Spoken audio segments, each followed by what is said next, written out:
I need a bigger version of this. Bigger version. You need to what? get a plaque, And an unnecessarily large plaque. yeah, of this. So like I can put it here and you can read it. Yeah. Hi, everybody. You know, Hello. it's time that we got a nice revision for the Gaming Stooges Talks podcast. I suggest we have the new super micro Gaming Stooges Talks podcast Elite Family Edition XL Slim 1S. Sounds good to me. That hurt. Yeah. So, today we're going to be talking about console revision. And as you might be seeing if you're watching on Twitch or if you're watching the VOD export, I've revised the visuals for our podcast a little bit. Nothing special, but now you can kind of get a better look at all three of us. The chat has been moved down towards the bottom, so it's easy to keep up with while not being intrusive. So This is too close of a close-up on my face. I don't think the viewers consented to this. So anyway, yeah, I've got a list of revisions, and before we do, I assume we're just going to do a nice smasher pass through all of these. But before we do, Sure. I have to address an elephant in the room. I kind of know what our answers are probably going to be for this, but I still want to ask it. So, the Game Boy Color, Nintendo's kind of weird about it. They consider it part of the Game Boy line. Like its sales is wrapped into like the Game Boy line. But unlike any other revision I have on this massive list, it was still like made with the intention to have its own library of games. Whereas even though like the DSi and the 3DS or the new 3DS have a small selection of exclusive games, they weren't made for the purpose of having an exclusive library of games. So they still do feel like revisions. Should we like not talk about the Game Boy Color, or do you guys think that it's a revision and we should talk? I think we're already talking about the Game Boy Color, so we might as well. Well, we'll get to it. I have like the list is kind of like in mostly chronological order. I didn't put any notes. I just have like the listed year of release for each. The first one I wanted to ask that I have here though, because I didn't go before the NES, because let's be real, we probably didn't experience any of that stuff before. Yeah, so like, but the new style NES, as it's apparently known as, New Famicom, the NES 101, released in 1993, commonly referred to as the top loader. You guys have any experience with the top loader and the infamous dog bone NES controller? Very little. Yeah, extremely little. The dog bone controller sure is something, isn't it? Yeah, it's weird. Yeah. What, me holding this? What is the relevance of this nanner? I don't know. He said he's going to address the elephant in the room, and so he I thought he was decided to hold talking about the banana. Then, they just decide to hold it. No, Yeah. I was talking about the Game Boy Color. I wasn't talking about. You wanted to make yourself the elephant in the room. Well, I thought it was because I left this here since the Dragon Quest II stream earlier today. Oh, watch your Twitch. And that's the elephant in the room. Yeah.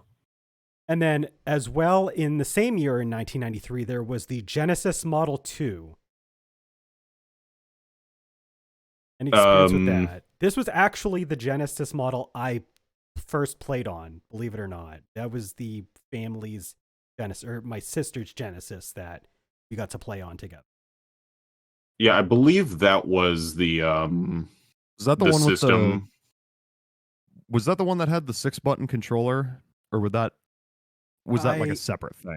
I want to say they did sell this with the 6-button controller, because it was the same year that the 6-button controller came out, because they were doing it for Mortal Kombat and like the other fighting games that were coming out at the time, because they realized Yeah, a 3-button controller was not going to work for these.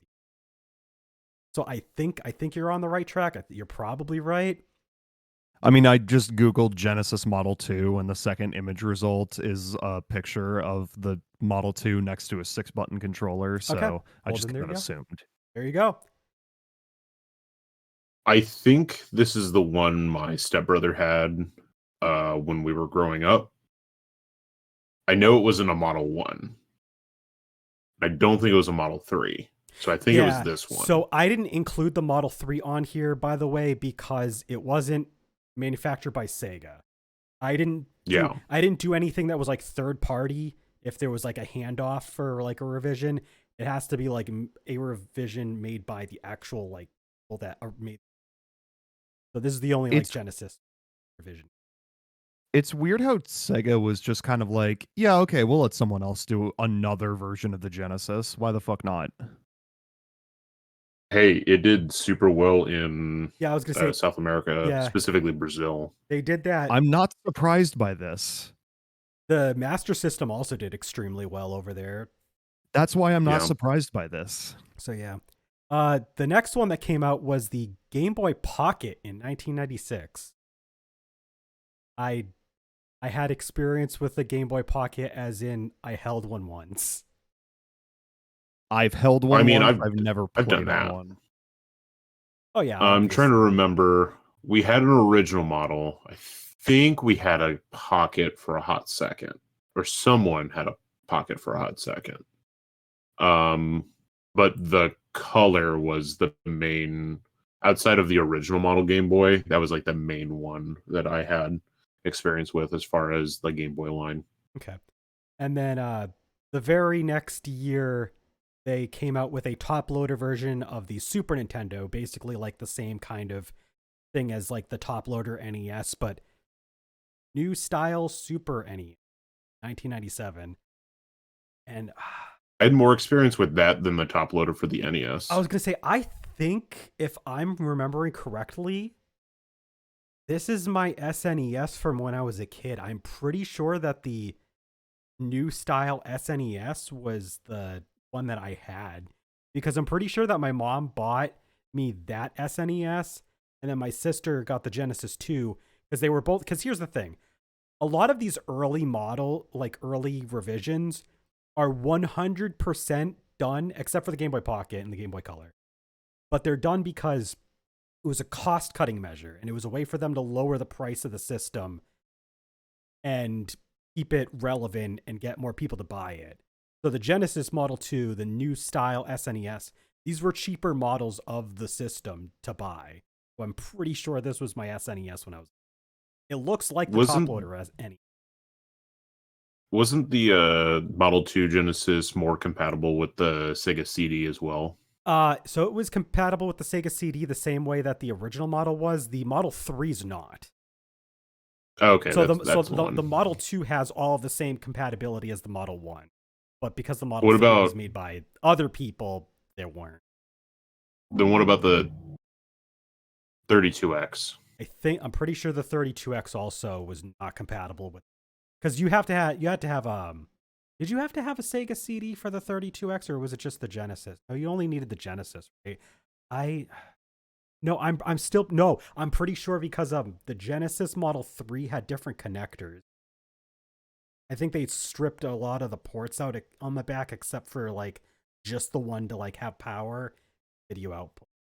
So I don't think that they had I'm not sure that the Genesis Model 3 X. Don't quote me on it. I might be wrong.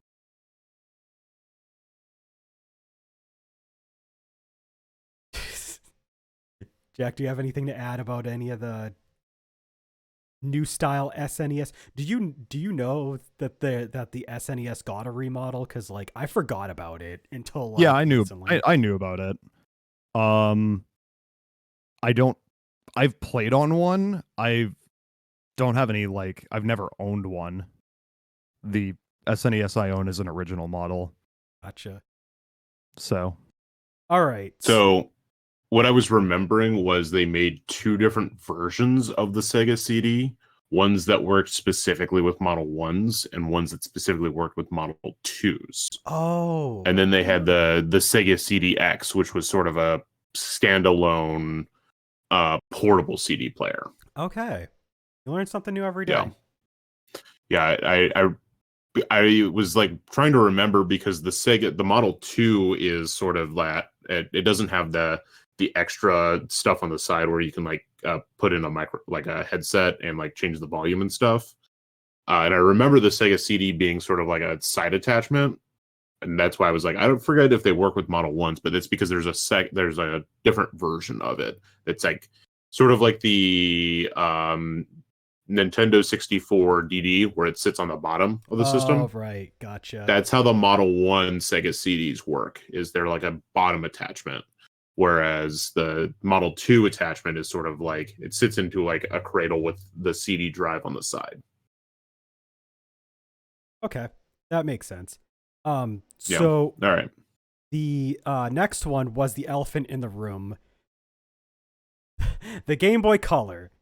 This, and by elephant, I mean this is a fantastic system, but it is in such a weird spot because it's kind of its own system because it had a huge library of exclusive games you can only play on Game Boy Color, or at the very least, the early era Game Boy Color games were made for the Game Boy Color in mind, but you could play them on the game. God, there's like, I know Pokemon Yellow and Pokemon Gold Silver are like this. Pokemon trading card game. There was I'm trying to think of the other, like the black cartridges. Those like play on the Game Boy, but they are made for the Game Boy Color. And then the later cartridges are just clear with like a little bump. Those are only playable on the Game Boy Color, which I remember I owned a Gex game that was like that. It was exclusive to the Game Boy Color. It was Gex 3 Deep Pocket Gecko.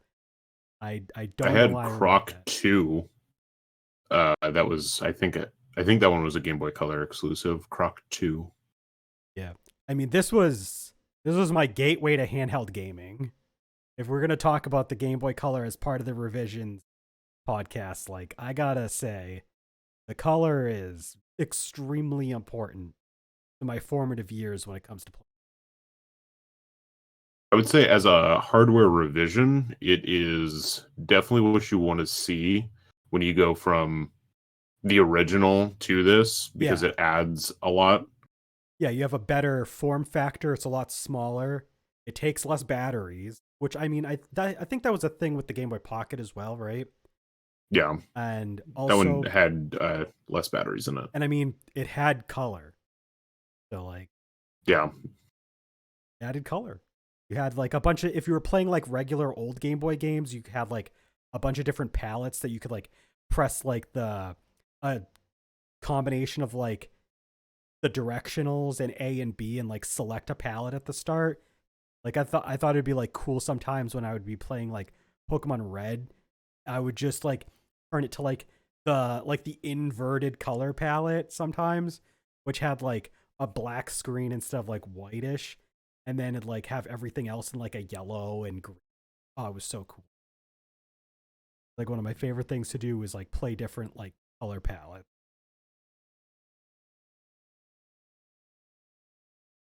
Jack, are you there? Yeah. Okay. Just making sure. Remember, Jack is a baby and had never saw anything before an Xbox 360. Shut the fuck up. That's a little excessive. Listen, I have used a Game Boy Color. I'm too young to have owned one, but... Well, it's stopping you now. Are you too old to go buy one? No, I'm too broke. Ah, okay. That makes sense. He's too old for it now. But yeah, no, the Game Boy Color, I mean, was super, super big. What color Game Boy Color? Oh wait, you had the Pikachu Game Boy Color, right, Landon? Yes. Yeah. That's like the same one that you still have to this day. Yeah, it's sitting in the drawer down there. I've had a couple different Game Boy Colors. I don't own one now. My original one was the Aqua one. because like I thought it was cool that like they spelled out color in 5 different colors, and those 5 colors were the 5 that they had released with.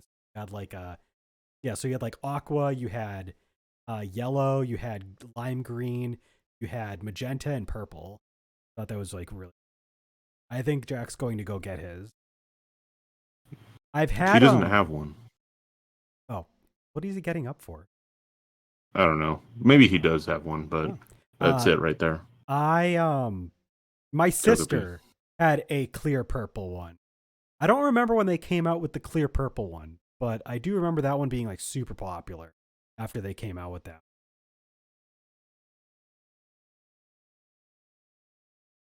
And then the last one I have on this first section, because I kind of split this into sections, is the PS1.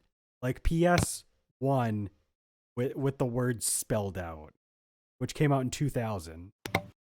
Instead of the PlayStation? Instead of the PlayStation, it was called just PS1. I think I remember this mostly because when this version of the PS1 came out, they were really pushing it alongside like a little screen attachment you could buy with it, because they really wanted you to play your PlayStation on the go. And they wanted you to play it in the car. Yep, they wanted you to play it in the car. I remember I never got the screen. I wanted it, but I did get the PS1 because this was how I got my own PS1. The family had played PlayStation before in the living room. We had the original model, but I wanted my own PS1, and they weren't going to give me that PS1. So they bought me a PS1. And that's how I got PS1.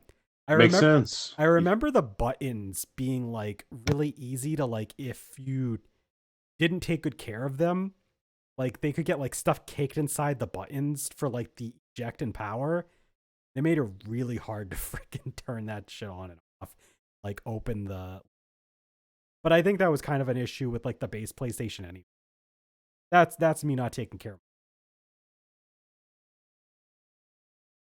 I don't know. Did you guys have experience with the PS1? Nope. Nope. Nah. All right. Well, now we're gonna get into the good stuff, the juicy stuff. And I have this one split by not so much the release date, but by like the family of system. And I decided for the first one, because it is the first one that came out, the Game Boy Advance SP in 2003. Hell yeah. This revolutionized handheld gaming. Maybe not entirely. Like, I'm sure that there was other systems that came out that had like lit up screens, that had like, there might have probably been ones with rechargeable batteries. I don't know if there was like a clamshell design tried before. I don't think there was a clamshell or tried for any major handheld systems. I think that one might be. But like adding those things together into one system, and I mean, of course, it's a Nintendo handheld, so you have that huge support for like a massive catalog of games from both first and third parties, and being able to play all those Game Boy Advance games on this, and actually have a backlight and a portable rechargeable battery, like all that was like this is probably my favorite revision. Like if I'm like, it's kind of hard. I don't know whether I can count Game Boy Color as a revision just because of how weird it is. But like, if I'm just counting like revisions, this is the one that like probably my favorite. It adds like, it's really just the backlight that we needed. Like the clamshell design, I could take or leave. It makes it more portable, and that's nice. But like the main thing here is the backlight. And this was the first console revision I have ever owned. And I remember being so fucking excited at the prospect of not having to sit underneath a fucking lamp to play Pokemon. Oh yeah. So like I was sold Like this when was like as soon as like I was able to, I traded in my original GBA for an SP and I never looked back. Literally the only downside to the SP is that it does not have an aux port, so you can't use headphones. yeah. If you wanted to like I don't know, actually be able to hear the music in public in games. Yeah, cuz it's like most handhelds like they have that headphone jack. Yeah. But It's a very simple thing that they omitted for some reason. yep. But it does everything else really well, so I can't really complain too much. I mean, I've had a Game Boy Advance before, like the base model before the SPs had come out. But when I got the SP, like I could literally just play that until I fell asleep because I had the light on the screen. Now, to be fair, the original models didn't actually have a backlight, it was a front light shown onto the screen from the front. And then they Yeah. released the later models a couple years later that actually had the backlight, so it was brighter. But like even just having like the front light, like the regular Game Boy Advance didn't even have. So like as far as 2002, you still didn't have a lit up screen on your Nintendo. I do think that the clamshell design was really good though, because it's like not only did it make it easier to make portable, but it also protected the screen most of the time. So you didn't have to worry about like you put your Game Boy Advance in your pocket and it gets all scratched up. Like you'd have some form of protection there. So I mean, just a great design all around. Like I mean, if you're older, like it might be kind of hard to like hold it like the way that you have to. Like you're basically like gripping it for dear life because our hands are bigger. It was meant for kids, but like it gets the job done. And I mean, I have small hands, so I'm completely unaffected by it. It doesn't bother me that because I know that the form factor kind of like it. You got two SP. I got two SP. I don't know what you're talking about. This is one SP unit, That is two SP. and I have two SPs and as I can well. use. Show the screen, Landon. Did not bring mine to. See, you can see wow. the screen. You put it on screen. Boy, it's pretty weird how the you cut the screen's kind of split down the middle like that. I like how Landon. Well, they were trying to do the DS thing before the DS, you know? Yeah, okay. Mm-hmm. Yeah, no, like this was one of my favorites. Did you have anything to add, Landon? Yeah, the Game Boy Advance SP was so good, I skipped the original model and went straight to it. I mean, Yeah. that's fair. I never owned an original model. There was a kid at school that had one and had Pokemon, I don't know, Ruby or Sapphire. I looked at it and I was like, that's gross. Throw that away. I remember you telling then, us like, that what? story, yeah. I can't remember which podcast. Like a year later or whatever. Yep. The SP came out and I was like, oh, perfect. A good system. Game Boy Advance SP is great. So, I don't know where Jack went this time. But the next one I have here on the list is the Game Boy Micro, which came out in 2005. And I really want Jack to be here. I have some interesting things to say. Really cool if he was here.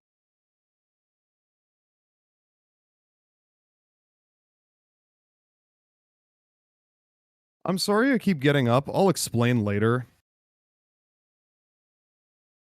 All right. So, did you have anything else to add about the SP, or were you ready to talk about the next revision on our list?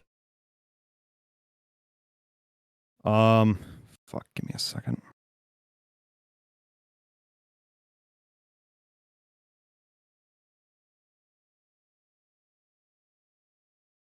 Okay, no, I said everything I needed to. So the next revision we're going to talk about is the Game Boy Micro, which came out 2 years later. And I wanted you here for this one because I have something very interesting to say.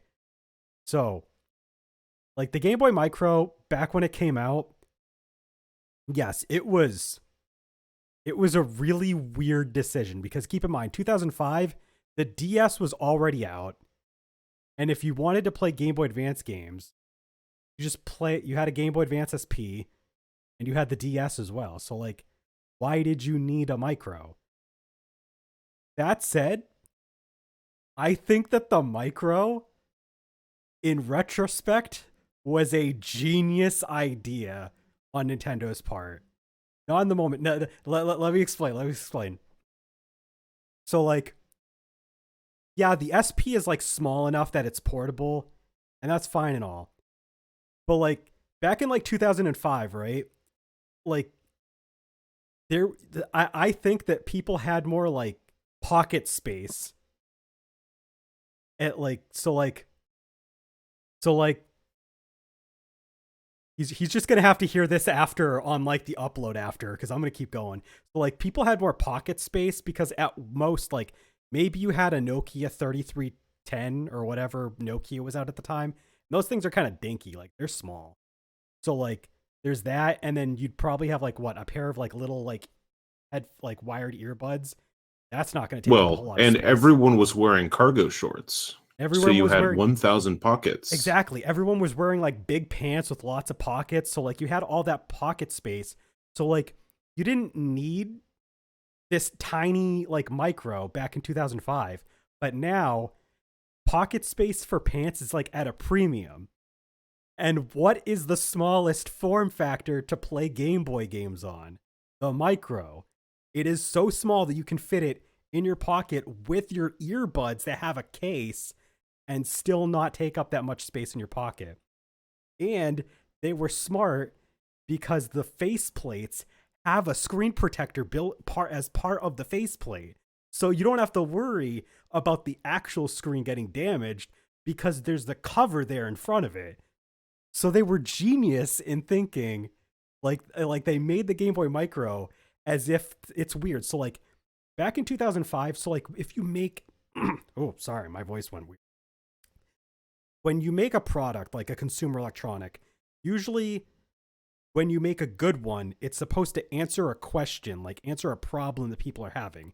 The Game Boy Micro in 2005 was not doing that. Nobody was asking the question, can we make a Game Boy even smaller? Like nobody was asking that. But in 2020, 2024, like I think that the Game Boy Micro is genius for the sole reason that it answers that question from 15 years ago that they were answering.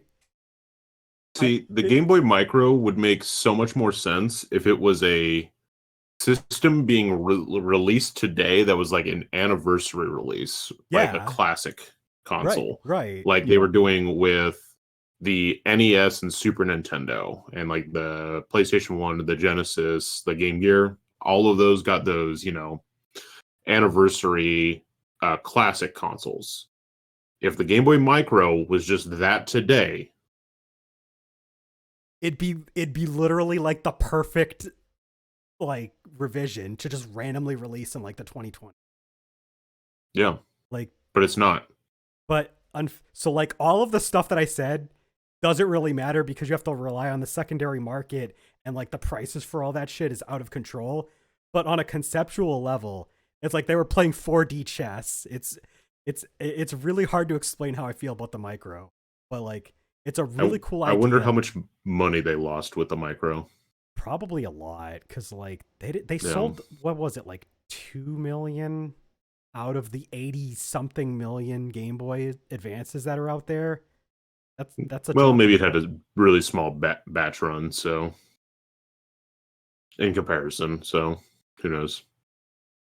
I regret not getting a micro when I had the opportunity to. Like probably a decade ago, I could have gotten one for like $50. They're $150 plus now. That's the low end. Yeah. I wish I jumped on it at the time. Like I already had an SP, and I'm like, I don't really need it. Yeah, like at it, like looking back, I really wish I got one. It's still on my bucket list. I want to get a Game Boy Micro because like it'd be the perfect Game Boy to take with me to work because I have, like I was saying, I have all that pocket space like taken up that even an SP feels a little clunky to have in my pocket. But like if I had a micro, I could just be like, okay, Game Boy Micro, throw that in there. But they're expensive. They're really, really expensive. Yeah. I forget. Do the micros use batteries versus a rechargeable? They're rechargeable, but Like, they have their it's own a separate rechargeable, okay. charger that is different to Oh, That's what everything it to is. everything else. Lame. Lame. I want to say it's actually just a standard mini USB, but it's Nintendo. It's probably not. Probably like some slightly different thing, like they like to do. Yeah. Also, during that time, Yeah. So I think we mentioned this in the, I don't remember if we mentioned this in the DS podcast or not, but the Game Boy Advance SP has the same charging port as the original the DS, DS. yeah. the original. So the micro is in the same boat as like the DS Lite, where like they have like their own separate charger. But the problem with the micro is that it almost sold like nothing. Anyway, the next one came out a little before the Game Boy Micro, but it was a different system, so we're going to move away from the Game Boy Advance. And that is the PS2 Slim. And I use quotes because even though the Slim is what we usually call these revised PlayStation models, Sony's never actually really called them that. We just kind of just adopted it and like it's just been the thing. So like the new PS2 that came out in 2004, PS2 Slim, it was pretty popular. It like the PS2 was like kind of big, and like the PS2 Slim is like this really I was gonna say, yeah, like the PS2 Slim is like this really dinky console. Like it is maybe the size of like a couple DVDs. That's it. It's barely the size of a laser to read your discs. Yeah. I was gonna say, like, Sony has kind of a like, a lot of people talk about like the PS3 or the PS5 specifically, but like Sony has kind of a bad habit of making their first model of consoles like fucking humongous. Oh yeah. And then they release like a slim model shortly thereafter. I own a PS2 Slim. That's my PS2 as well, as I have the Slim now. My original one wasn't. I had the original model. I've been using a PS2. It's interesting because the PS2 Slim doesn't have what the PS2 did, because the PS2 had a pop-out tray, but the PS2 Slim has the typical like top loading tray that like flips open. You put the disc in that way. So they had a little bit of design differences. I know that the reason that they came out with it was because around that time they had managed to shrink the board down, and they also wanted to, like, the PS2 Slim slightly has better specs, like very slightly. And it was mostly because older PS2s could often have like disc reading problems. So they like tried to fix that when they were Slim. And I mean, I haven't used the discs that I really had a tough time with on the original PS2, like Rogue Galaxy. The disc for Rogue Galaxy on a regular PS2, I don't know what it is. Like, they had a really hard time reading properly. And I hope that they fixed that with the Slim, but I wouldn't know because I haven't played Rogue Galaxy on a PS2. Well, there's always tomorrow. There's always tomorrow. Yeah, you can play it tomorrow on your PS2 Slim. I don't have it with me. I don't have a physical copy of Rogue Galaxy. Well, go get one. eBay. eBay. Yeah. eBay, Mercari. Just look one up. Just buy one. Yeah, just fucking buy one. Come on, what's stopping you? All right. Money? I mean, Rogue Galaxy probably costs nothing, to be honest with you. It's like, you can get it on the PS4 and PS5 digitally for like $10. I don't think copies much. So moving on to the next generation of systems and their revisions, we got the DS, which had the DS Lite in 2006, the DSi in 2009, and the DSi XL in 2010. We talked about these a lot on the DS podcast, but is there anything we want to add to that. There's a lot we could say. Yeah, I mean, we kind of said a lot. If you've listened to the DS podcast, then we'd be repeating ourselves if we just kind of went off on the DS, Yeah. the different DS models. Um, Make it I don't quick know. and easy. All right. Pros for the DS Lite. I don't know. Cons. Everything about it. Yeah, everything about it. DS Lite. Pros. I don't know. Cons. Everything about it. You said DS Lite XL? DSi. He said DS Lite twice and then DS Yeah. Lite XL. Good job. DS Lite XL. Oh, that's great. I don't know. Classic. Haven't played it yet. Classic. Thank you, mysterious brown liquid. Mysterious. I wonder what that could be. But yeah, no. So like It's definitely not a mixture of two things, one of which is alcoholic. So No I fucking way. am someone who has probably gotten a ton of experience with the DS Lite, and even I think that over the years, I think the DS Lite's kind of like I've broken so many just from normal usage and not like damaging it purposely. Like it's just normal wear breaks it down. So like, Yeah, I get it. they're not built to last. It was an easy way to sell the system at the time because like the price of the system had gone down too, because the DS Lites were $130. I mean, I don't think the price went down that much. I think weren't the regular DSs $150 or so at the time, something like that. So, like Sounds right. I like- want to say so. So like the price didn't go down a whole lot, but I mean the form factor, it is a lot smaller. The brightness is better on the screens, but like, is it really worth it for a handheld that's just gonna break 2 months? Maybe not 2 months. No, I know. I'm exaggerating. It's more like I still have the same DS Lite that I got back in 2000. Where did it? 2007, right? which one do you have? What do you mean? They came out with they came out with 2 waves of DS Lites. There was the regular colored ones that were like glossy all around, and then they came out with the second batch that had a matte finish underneath. Oh, okay. No, mine is an original. Okay. So yeah, that's what I was trying to say. I have What's the model number on yours? I could go grab it if you were curious. model number USG001. Mine does say 2006, but I know that I don't know if like these came out later in the year or if this is just trademarked to the DS Lite's overall release. Because I know these came out All right, after. Jack, go get yours. I know these came God damn out it. after. But yeah. Al said he wants to see Jack get up again. Yeah, so You're welcome, Al. I mean the DS Lite, it's fine, but it's like I'm actually more interested in getting a regular DS than a DS Lite at this point. Just cuz like I'd rather have the model that'll last me. But I still want one that'll play Game Boy Advance games. And the DSi the DSi does not do that. That said, I did have a You mean this absolute tank? that absolute tank.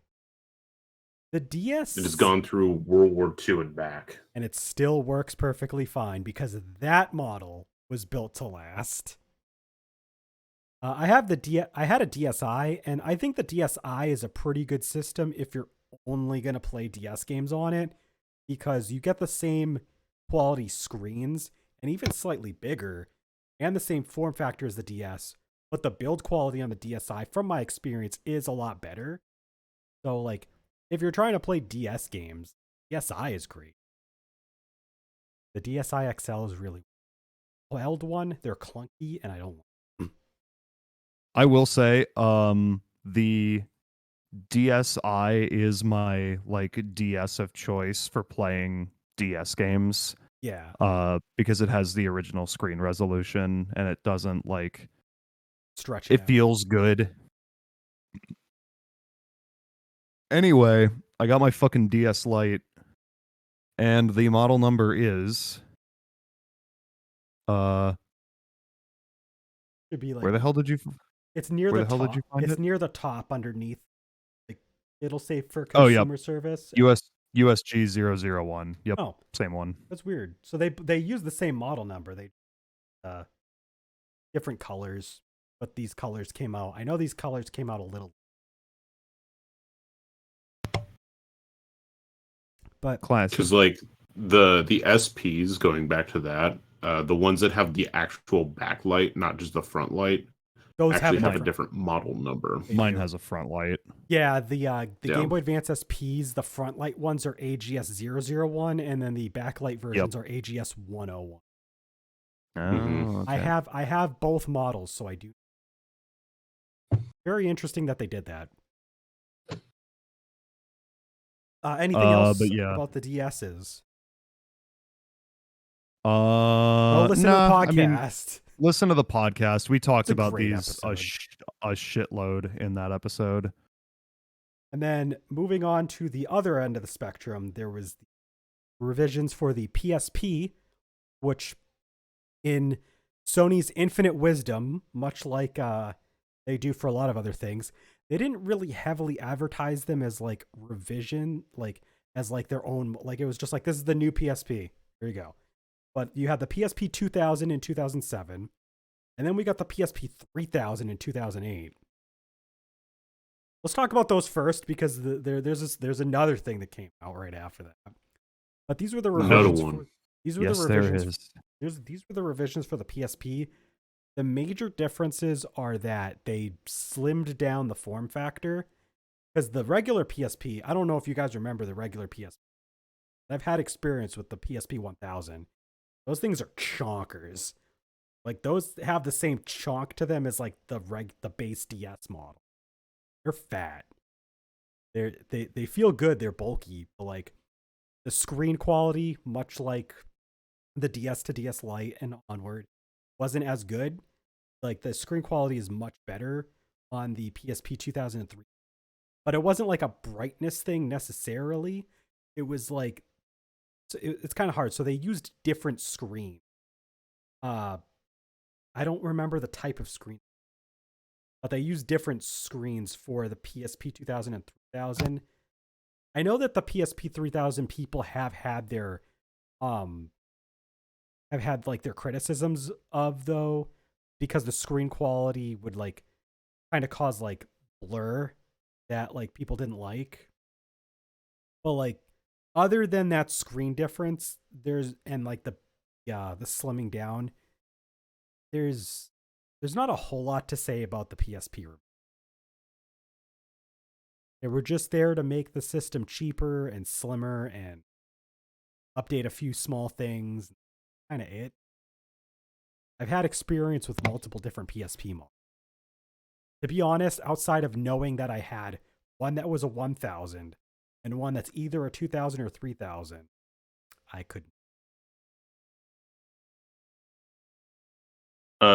So like the biggest thing between the screens is the 2000 had a thinner, brighter LCD screen, Okay. whereas the 3000, the LCD screen, so they were all LCD. Okay. None of them went to OLED.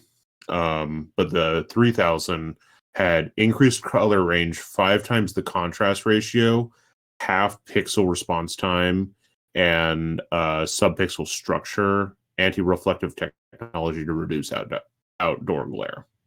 Interesting. So they were like the screen was huge, big changes, I would say, for the 3000. Yeah. I do remember though that people did still have complaints about it because there was like blurring of images when like there's a lot of stuff in motion that wasn't quite there with like the PSP 2000, but I mean, it's a use case scenario. I don't know. I think I barely I probably have like no. A year after the 3000s though, we got the PSP Go. 2009. It is a digital only version of the PSP. There is no PSP go to the trash can. There is no UMD drive. More like And PSP go to hell and it's die it's so because it sucks. and I have to remember because the PSP had like all of these really bad like have all these okay. I think my problem with the PSP Go isn't even that it was digital only, because to be honest, like I had quite a lot of digital games on my PSP, because like you could like the PlayStation Store was actually kind of robust at the time. Yeah, you could download stuff off your PS3 and then move it to PSP. No, my issue with the PSP Go is it's a BlackBerry. Like it's so like it like opens up and then the buttons are underneath it. Why? Yeah, it's a slide. It's so weird. I don't like Yeah. that. Like why? It just it feels like a phone and not like a high-end phone either. No. It's a piece of shit. Like the regular PSP is fine because it's like the buttons are on the side. It's like the Game Boy Advance. The buttons are on the sides. You have a nice firm grip. The screen's in the middle. Everything's nice. The PSP Go isn't like that because it's like it's got like this SP thing to it, but like it doesn't feel like as structurally sound because you don't have this thing devoted to the screen. Like it slides up out. I don't know. Trash. Trash. I don't like that they switched. Does it use a different memory stick or did it use the same memory stick? I don't remember, but I think I have the.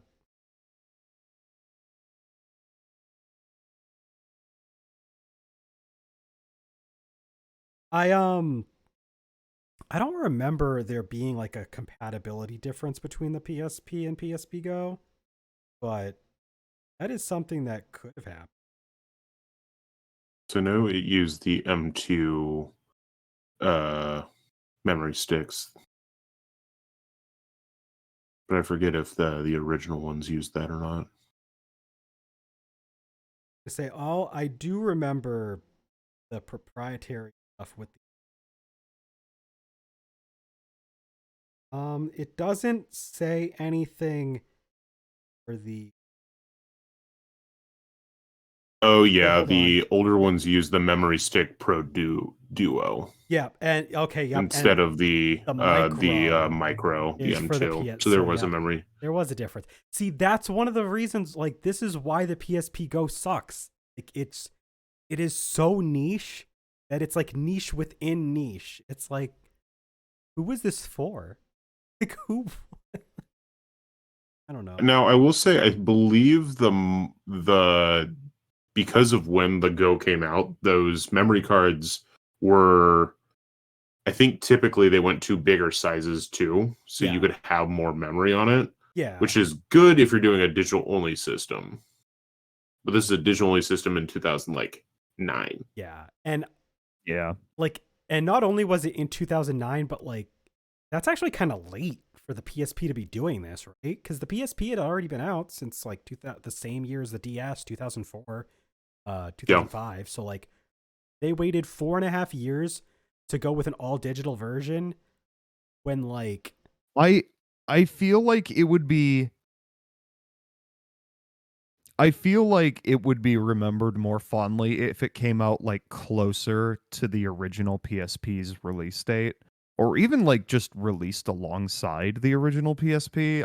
They would have done that, but like just that's like something that like, you know, console makers today do. It's like there's a disc version and then a digital only version. The thing is that it was 5 years after the fact, and by that point everyone had moved on. Yeah, because like this was a point in time when the DS, like the PSP itself, has already lost most of its traction. Like the PSP was not selling all that well compared to the DS at this point. And like most people were paying more attention to the Xbox 360 and PS3. PSP was just kind of, that ship had kind of sailed. Like, I know that they were trying to address an issue because a lot of people had issues with like UMDs, but it like you said, it was kind of like just a little too late. And yeah, like you mentioned, Landon, I didn't even remember the whole part with like the memory card thing. Having a different memory card, like that just makes it a barrier for people who already have a PSP, because it's like, oh, well, now I have to buy this other memory card on top of the PSP just to have a PS. That's such an inconvenience. If they had at least managed to somehow keep the same like memory units, maybe it would have done a little better. Change the form factor so it wasn't this ugly BlackBerry-esque design. Like, I mean, they did it on purpose because Blackberries were popular at the time, but that doesn't mean it works for a game con. It doesn't work for a system. And I think a lot of people felt that because the PSP go bombed. Yeah. I mean, this is like one of the most infamous console revisions of all time. Now, there is another release of the PSP, but I didn't list it because we didn't get it over. It was over in Europe. It was a PAL. Yeah, it was a PAL-only release. They had what was known as the PSP Street, but it was officially called the PSP E1000. And it was just like a cheapo version of the PSP for them to sell at like a super low price, and like that was it. I don't know.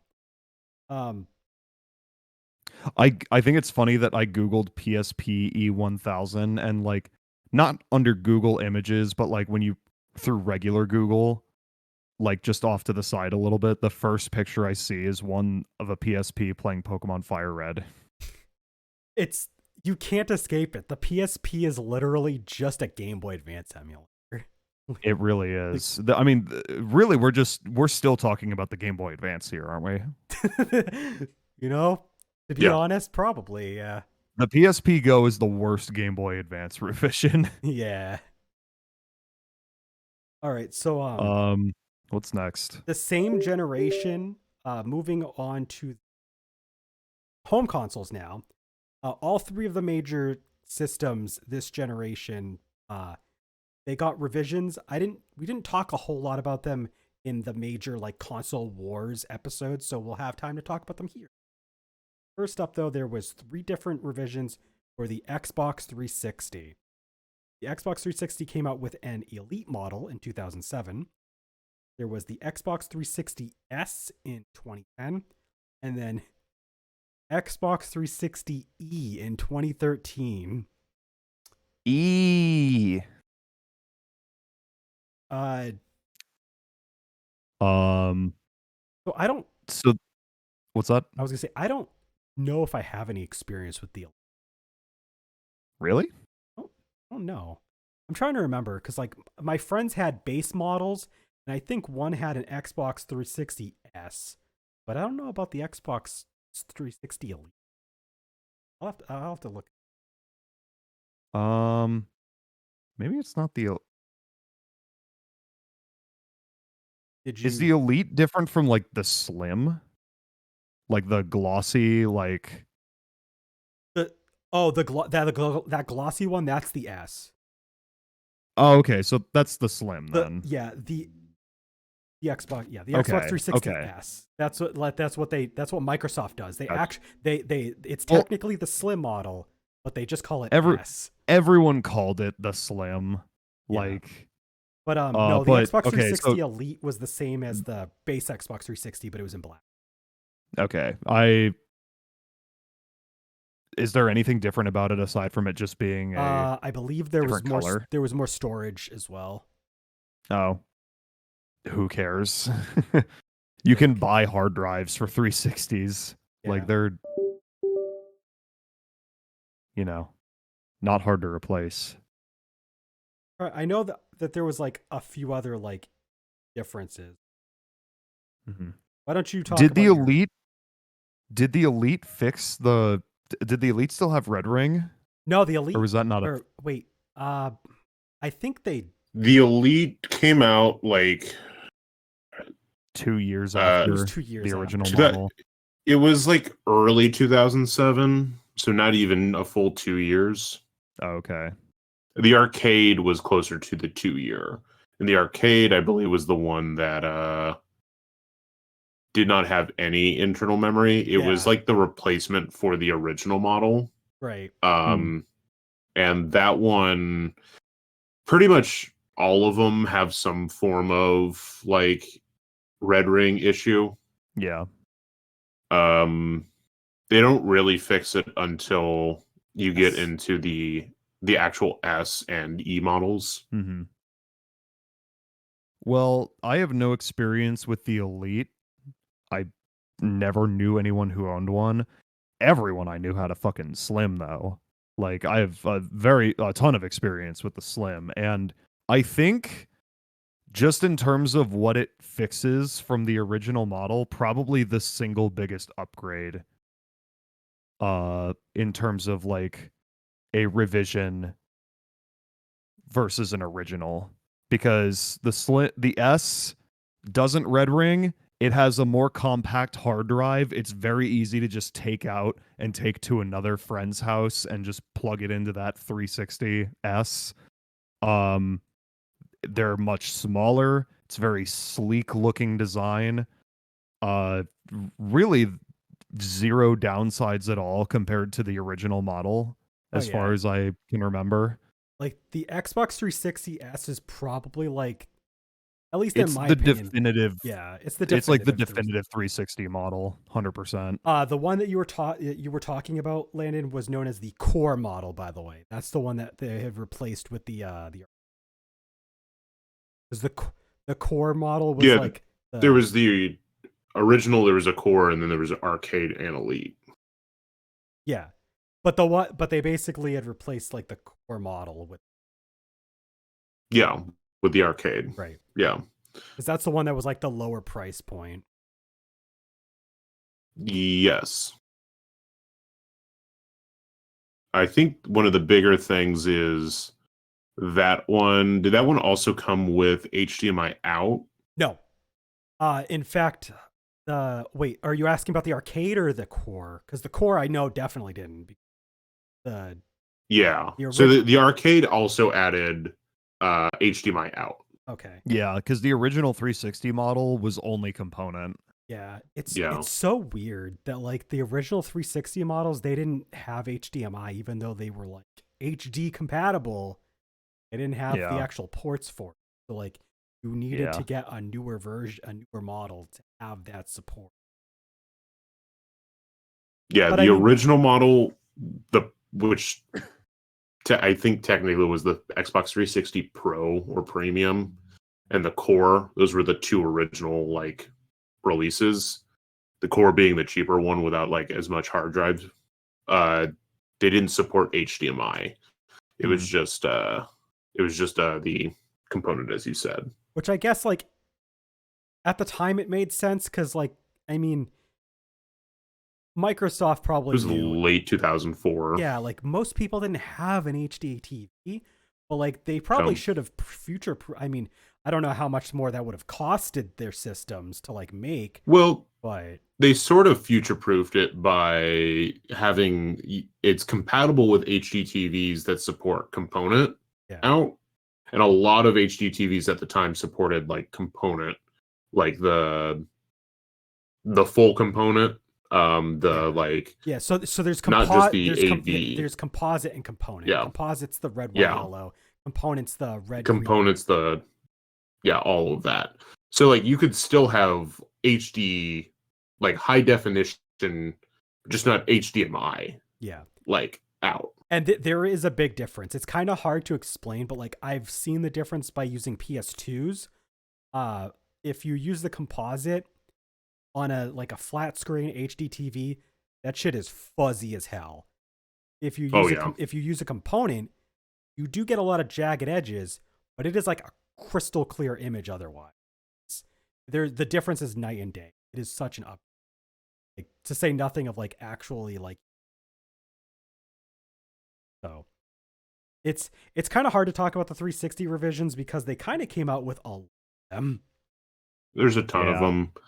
But the only one that really mattered was the S model, like Jack was saying. Yeah. The E model's fine, but it came out so late that it was just them trying to keep the 360 relevant. And didn't the E model also only have like come with 4 gigabytes of hard drive space?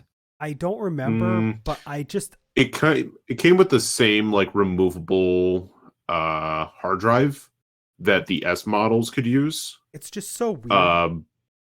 Because it's like, but it like didn't have a permanent hard drive in it. And yeah, I think the E was like, when that came out, it was meant to be just like kind of a budget version of the 360 because, you know, it was super late in the life cycle. It only had a 4 gigabyte hard drive. well, the Xbox 360 did have a 250 gigabyte mod.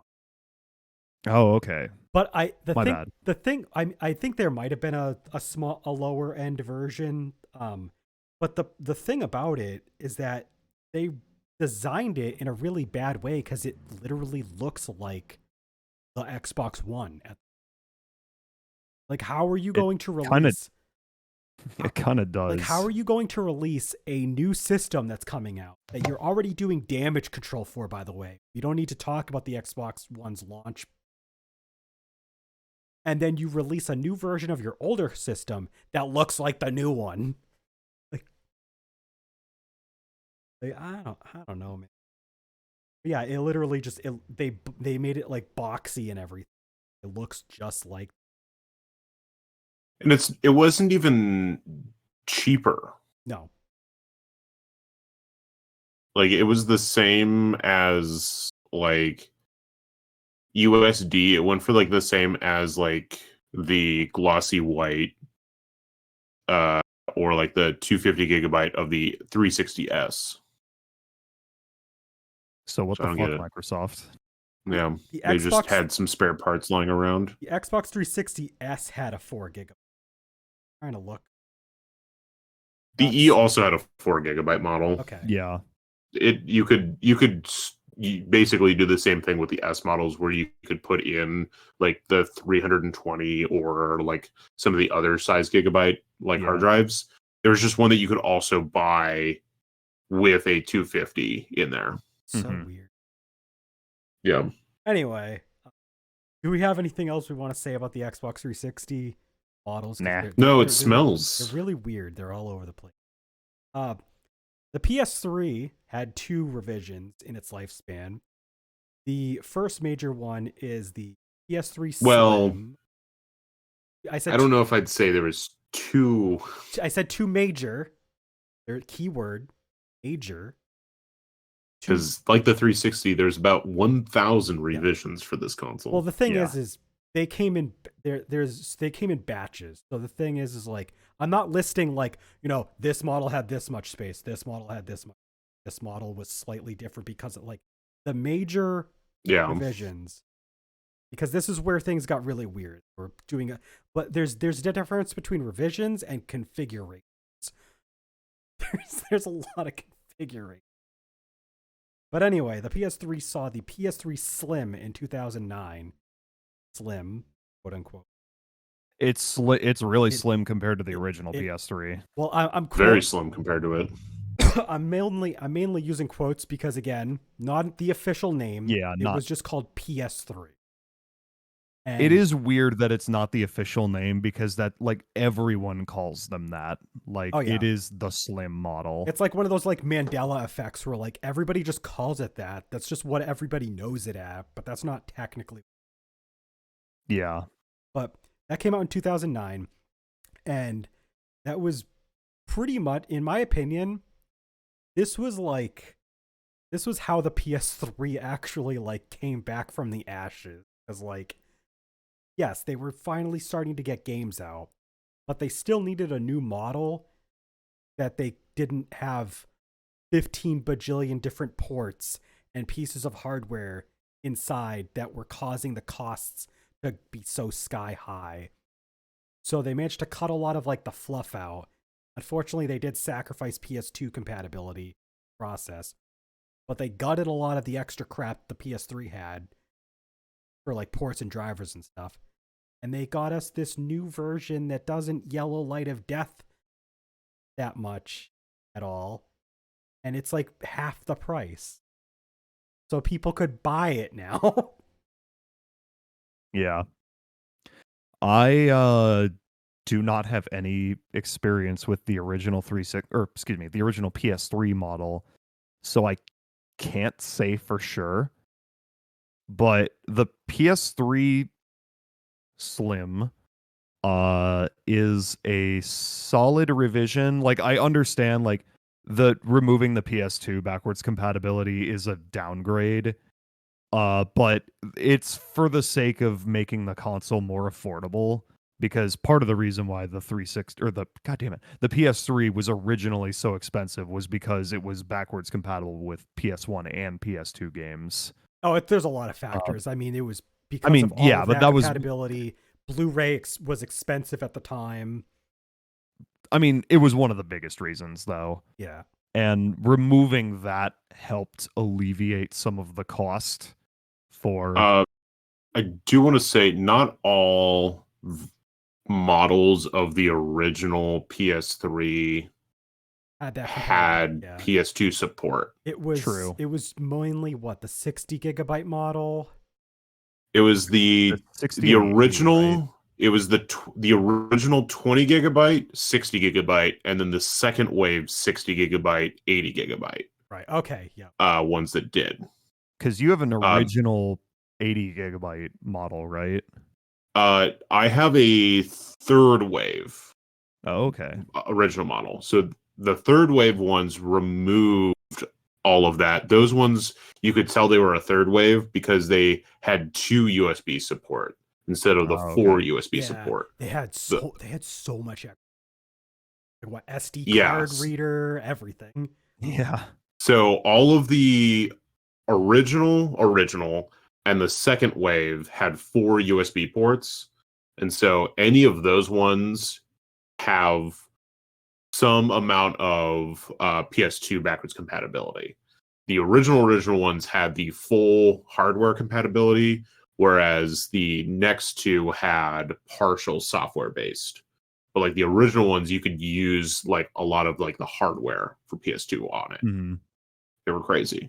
It's kind of insane how they were just like, yeah, we need 4 USB ports on our console.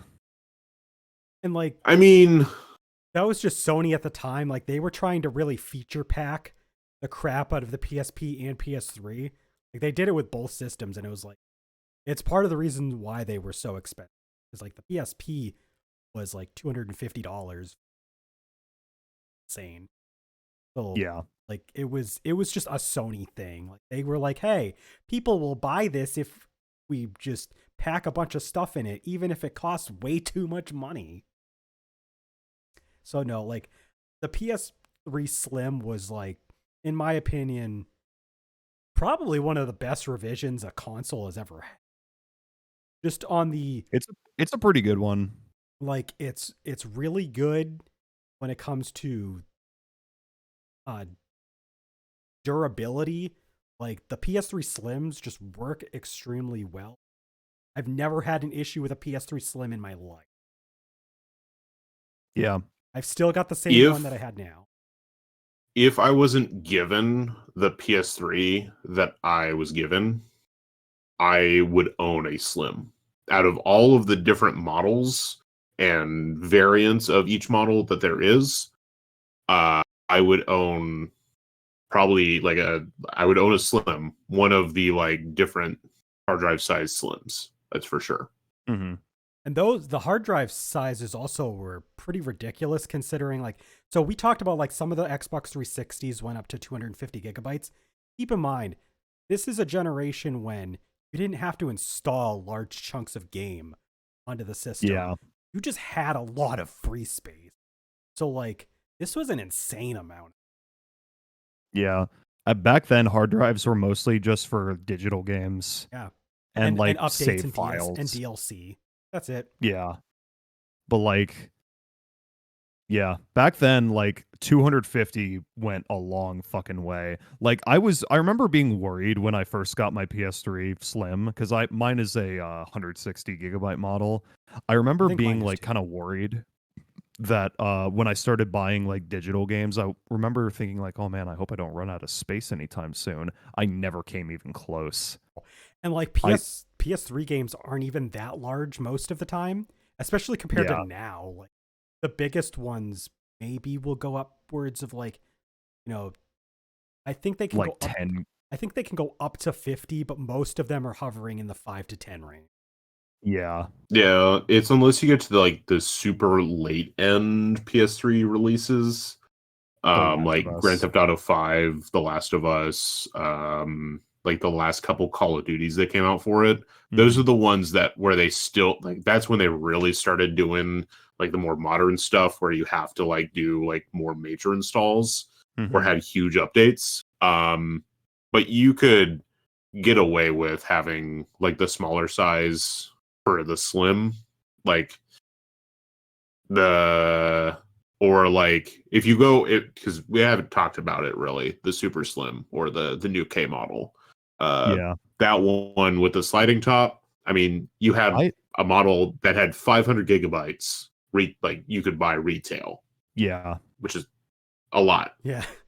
I say this as a person with a PS3 with a 2 terabyte hard drive in it because they're really easy to switch out. All you need to do is buy a 2.5 inch hard drive that you would use for a laptop, and you can just put it in the case and go. Yeah. Mhm. Credits to Sony at the like for the PS3 and PS4, it's not hard to install a new hard drive. They make it so it's like, oh, just open it up and just pop it in. There you go, more space. Yay, you did it. The PS5 is also the Yep. the same way as Yep. far as like adding space. You just take off the cover. There's like a screw, and then you plug in your extra internal. Right. Um, but yeah.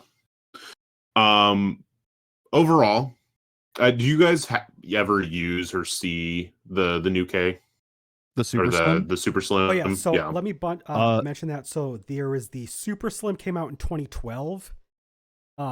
That one is the one that has like the tray that like is on the top that like pops to the side to put the disc in.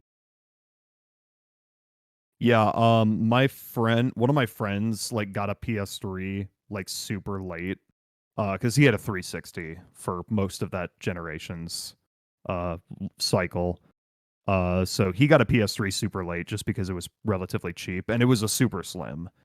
Um they feel weirdly cheap, I will say. Like no, the sliding they tray. are very cheap. I was gonna say, I like was the gonna say sliding like tray is like it feels super fragile. Like I could break it if I moved it too hard.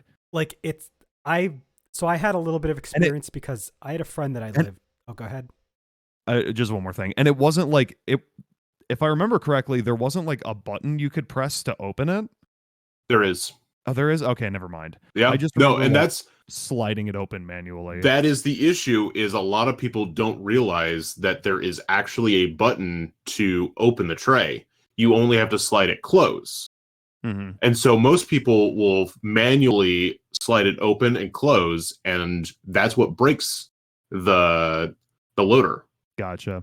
And that so like I'll get to a point on that.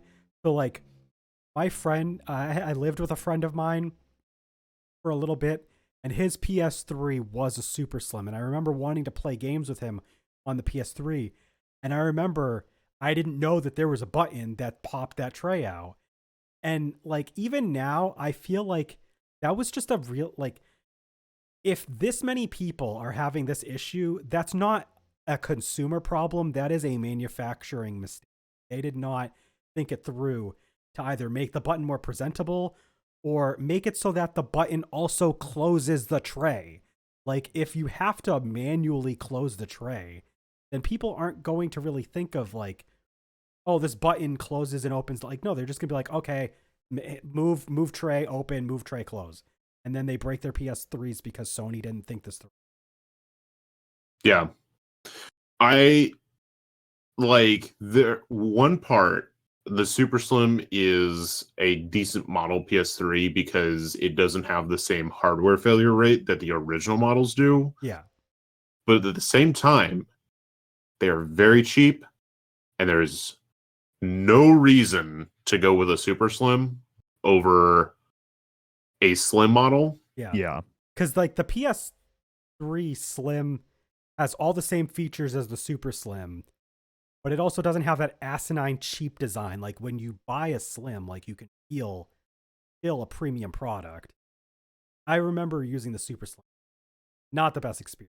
I mean, it's not the worst hardware Sony's ever made. Obviously, we just talked about the PSP Go earlier. So like there's a low bar to clear, and thankfully the PS3 Super Slim clears it, but it's not a desirable version. It's serviceable, but yeah, it's not the most well designed All right, and then revision. one more. The Wii also did have two major revisions, and then we're gonna Boo. we're gonna do our little break after we talk about them because we're probably not gonna talk about these. In 2010, they came out with the Wii Family Edition, which is literally the Wii that removes GameCube support. Boo. Strips are right out.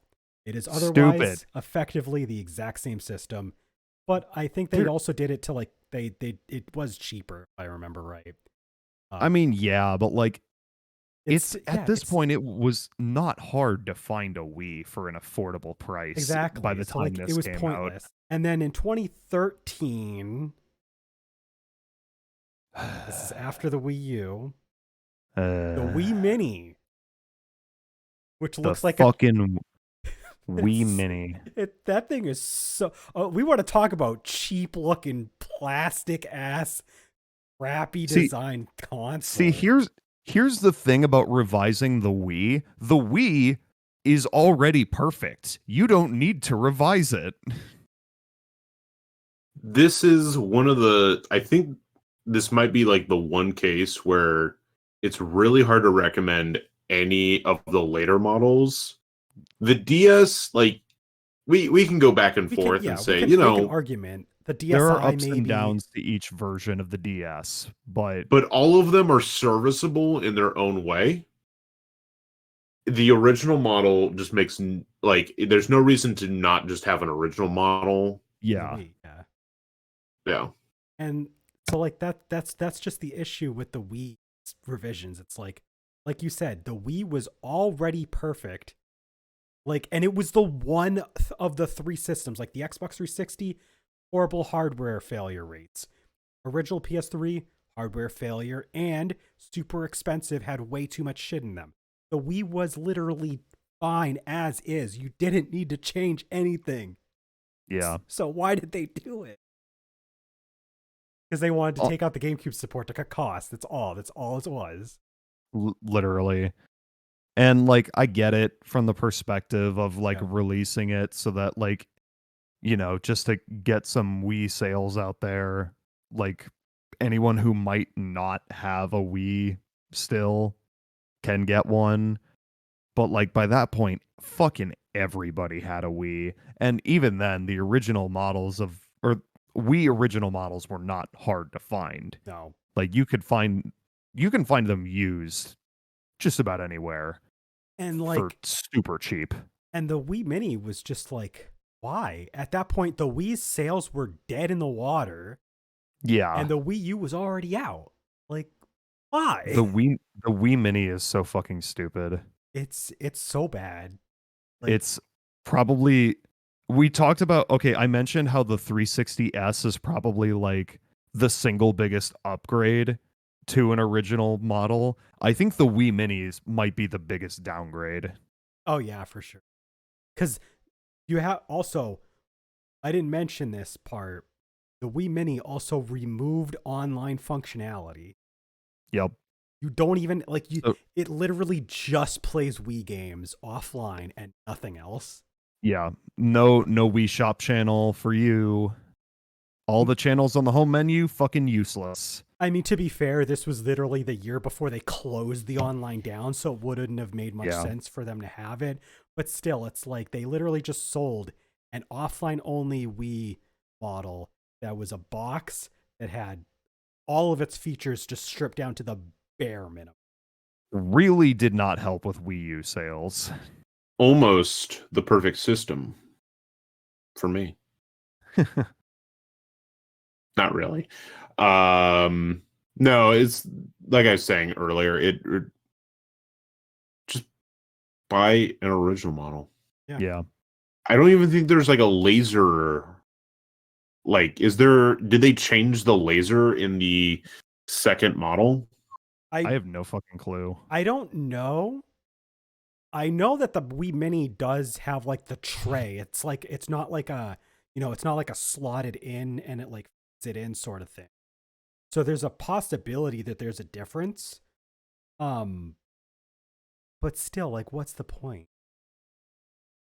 Because I do know that the Wii like Mini, you actually like open it up. It's like a CD.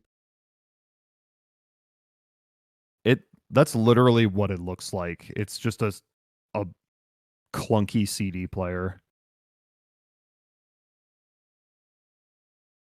Wikipedia does not say anything about there being a different laser in it.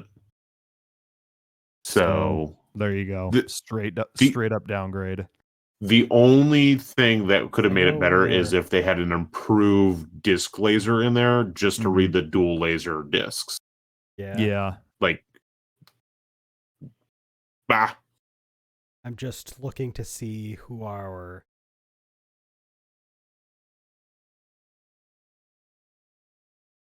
I have to check to Oh, make sure of something. throw a Okay. blank.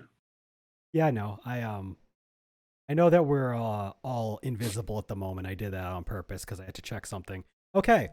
So I'm gonna talk at you guys about our social media stuff for a couple minutes. So if anybody else wants to I gotta get go up, pee. I gotta go pee. go ahead and do it. So as usual, I know we did the screen in black. I did that on purpose.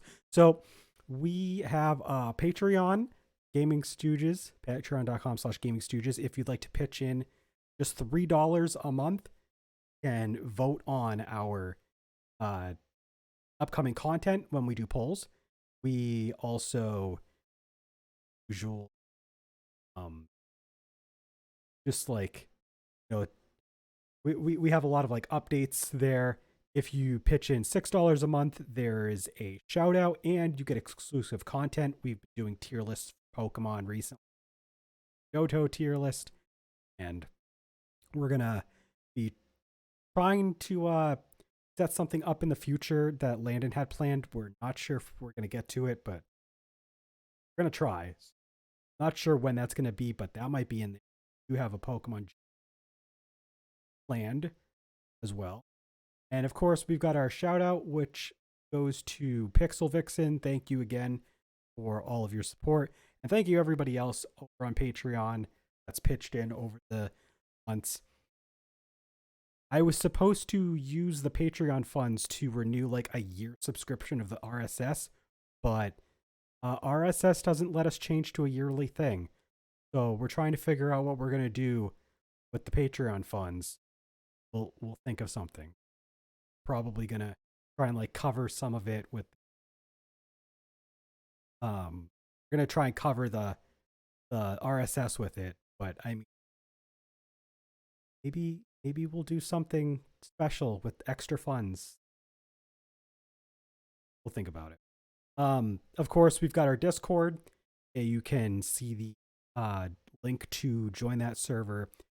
All of our videos right now on Twitch, if you go to our profile, it's going to be there. If you're watching this VOD on YouTube, it'll be in the description. And you can find our Discord link almost anywhere that we upload or stream. Free to join. Probably shouldn't be, but it is. And we've got streams going on. I believe we had just finished. I think I think they're still doing Wind Waker. I'm not gonna lie. I've been asleep because I have to get up early in the morning. I'm pretty sure they're still doing Wind Waker. Landon's been doing Dragon Quest, so that's been going on. If you're into Dragon Quest 2, it's got Dragon Quest 2 going on during the earlier parts of the day, and still been doing Ace Attorney. That's still going on. So yeah. Wind Waker's got probably like 2 more streams. Okay.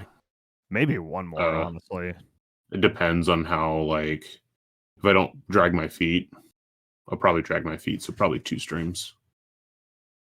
It might be 2 like 2-hour streams. We'll see. But yeah, there's that. Hey, guess what? Guess what? We have Tillamook product placement. I mean, spoilers, but I went to Tillamook Creamery very recently, and they have new product out that's available.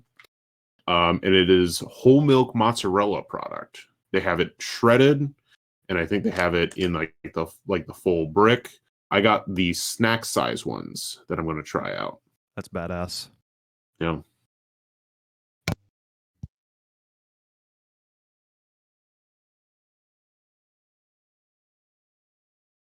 Anything you had to share, Jack, while Landon opens that up? Not really. You I have enjoyed your bathroom trip? I have a Budweiser with Cubs paraphernalia on it. Go Cubs. They lost today, by the way. They got fucking killed. This is really good mozzarella. I'm not surprised. Yeah. I mean, they had like a just regular mozzarella, but this is really good. All right. So we're going to jump back in, and the next generation, let's start with the handhelds this time. Because those Isn't that what we started with last time? Yes. Actually, yes, that is exactly what. So, there's one system that got a lot of revisions, and then there's one system that got one. So let's get the one out of the way. The PS Vita had a revision that came out in 2014.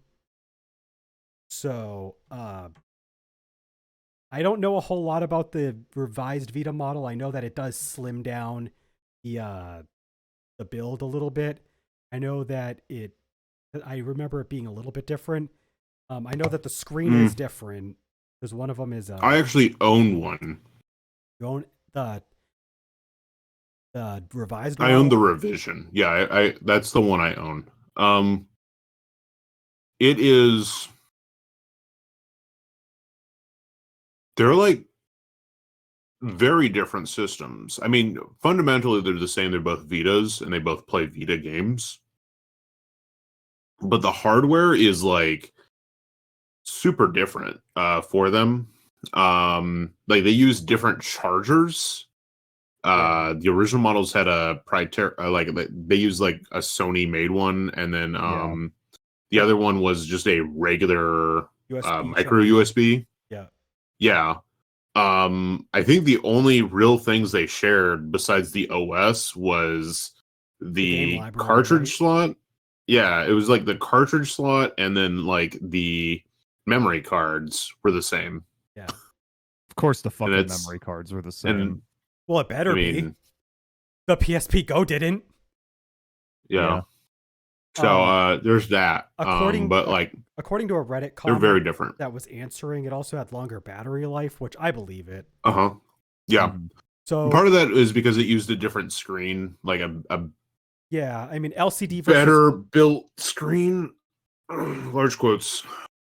If I don't quote that, then someone's gonna get mad at me on the internet because they went from an OLED screen to an LCD screen. And most people prefer OLED, but it doesn't make it better all the time necessarily. I'll say this. The PSP or PSP, the Vita 2002. I 2000. don't know. Yeah. Yeah, 2000. Some people call it the Slim because it is the Slim. Yeah. I just called it the Vita because it's the only one I owned. The Slim Vita is a serviceable system if you want a Vita. That's that. I have now no- the PSTV is a much better system. I was gonna say there. I didn't include it. I probably should because it technically counts. But there was a PSTV. Literally, it strips everything down, so like you literally certain things plugs into your TV. On that note, in reverse, another thing I didn't mention: the Sega Genesis did have the Sega Nomad, where you put your Genesis in a handheld, play stuff that way. So that was. I don't know what it is with certain companies deciding to make their systems go backward. But yeah, that's the Vita. It's literally just like the newer versions, just kind of like if you want a Vita, just get that one. Yeah. But I've never used anything but an original Vita because that's the model that I own. Oh, okay. So I have no thoughts. I do own a Vita. Some people might not know this, and sometimes I forget because I never use it. But I do own a Vita. I own all the things that Jack doesn't own for the Vita line. True. I have like 6 or 7 Vita games, maybe. Yeah. I'll say this about the PSTV real quick. They're actually pretty cool. They were, what did they retail at? Because whatever that was, they were definitely like, they were cheap. Wasn't it $99? It was like really cheap. Yeah.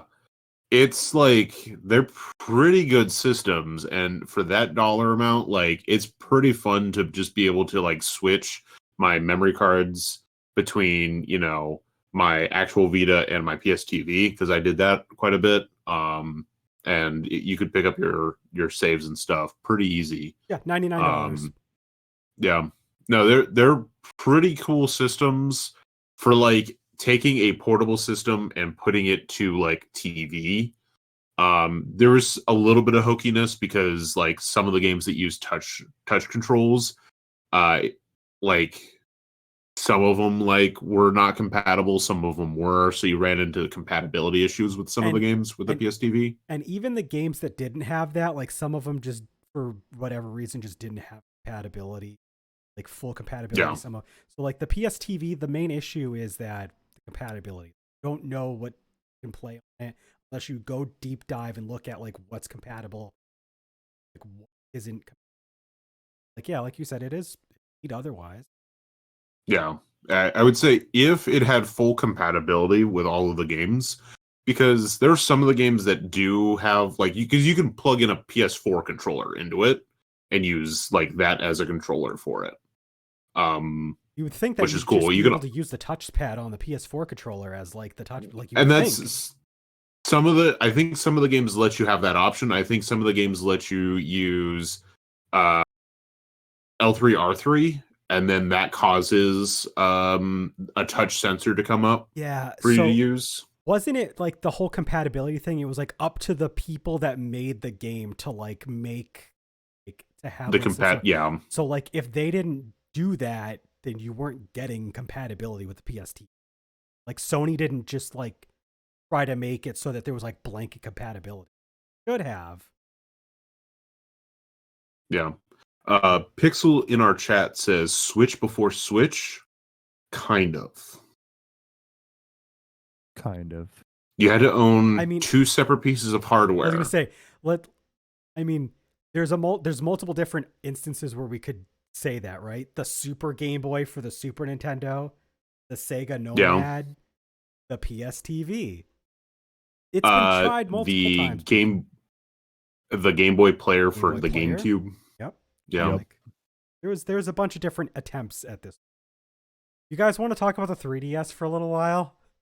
Yes. I mean, yes, but also I just want to talk about the 3DS for a whole episode, so I don't know. We will talk That about, is also true. We will talk about the 3DS on its own episode because we love it so much, but it is worth mentioning that the 3DS after the original model, had 5 other revisions. You had The DS or the 3DS family is massive. It's Yeah. stupid. It's insane. The 3DS XL came out the year after the 3DS, so obviously they were the whole XL thing again, like the DSi XL was. The 2DS came out in 2013, pretty much just to answer. So, like I mentioned this earlier, in like the Game Boy Micro, I feel was like answering a question that wasn't asked at the time, but is kind of genius for answering it now. The 2DS is like in reverse. Like the 2DS was answering a legitimate question at the time because there were parents that were not going to buy their kid a 3DS because they didn't want the 3D to hurt their eyes.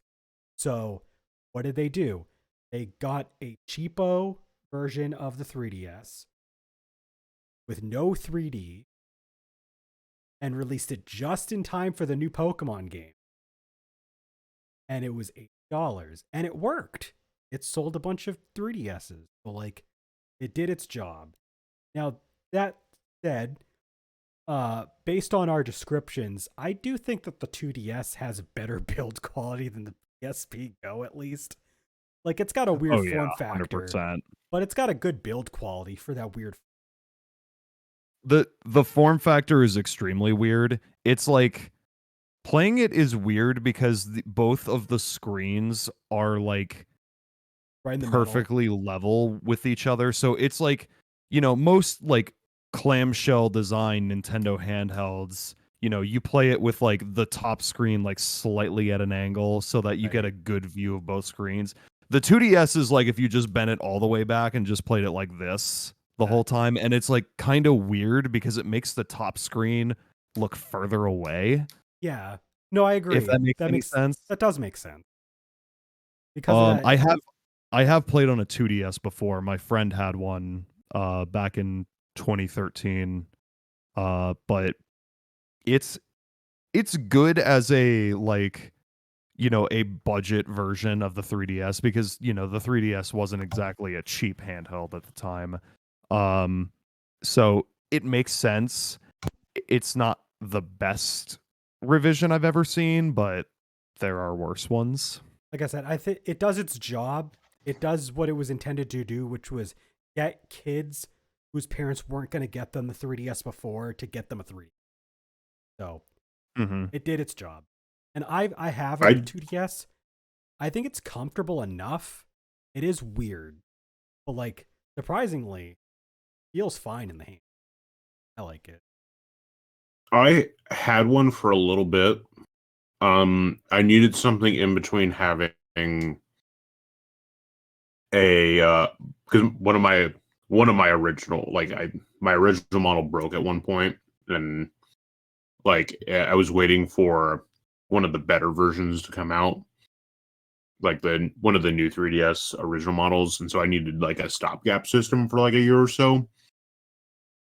So it was like between that and like an actual 3DS XL.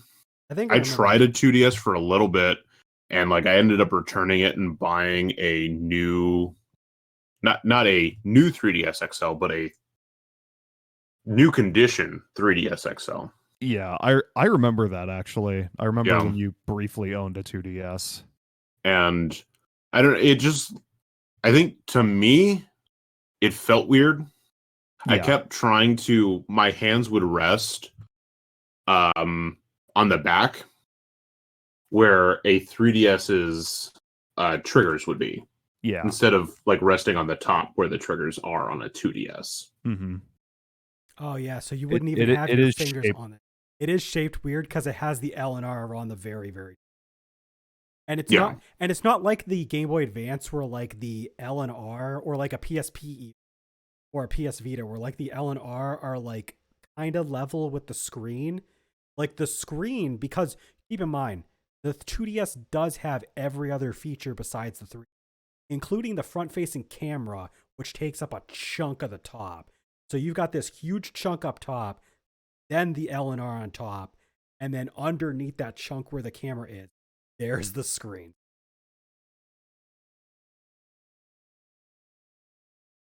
Yeah. Landon, what's your thoughts Overall, on... Oh, sorry.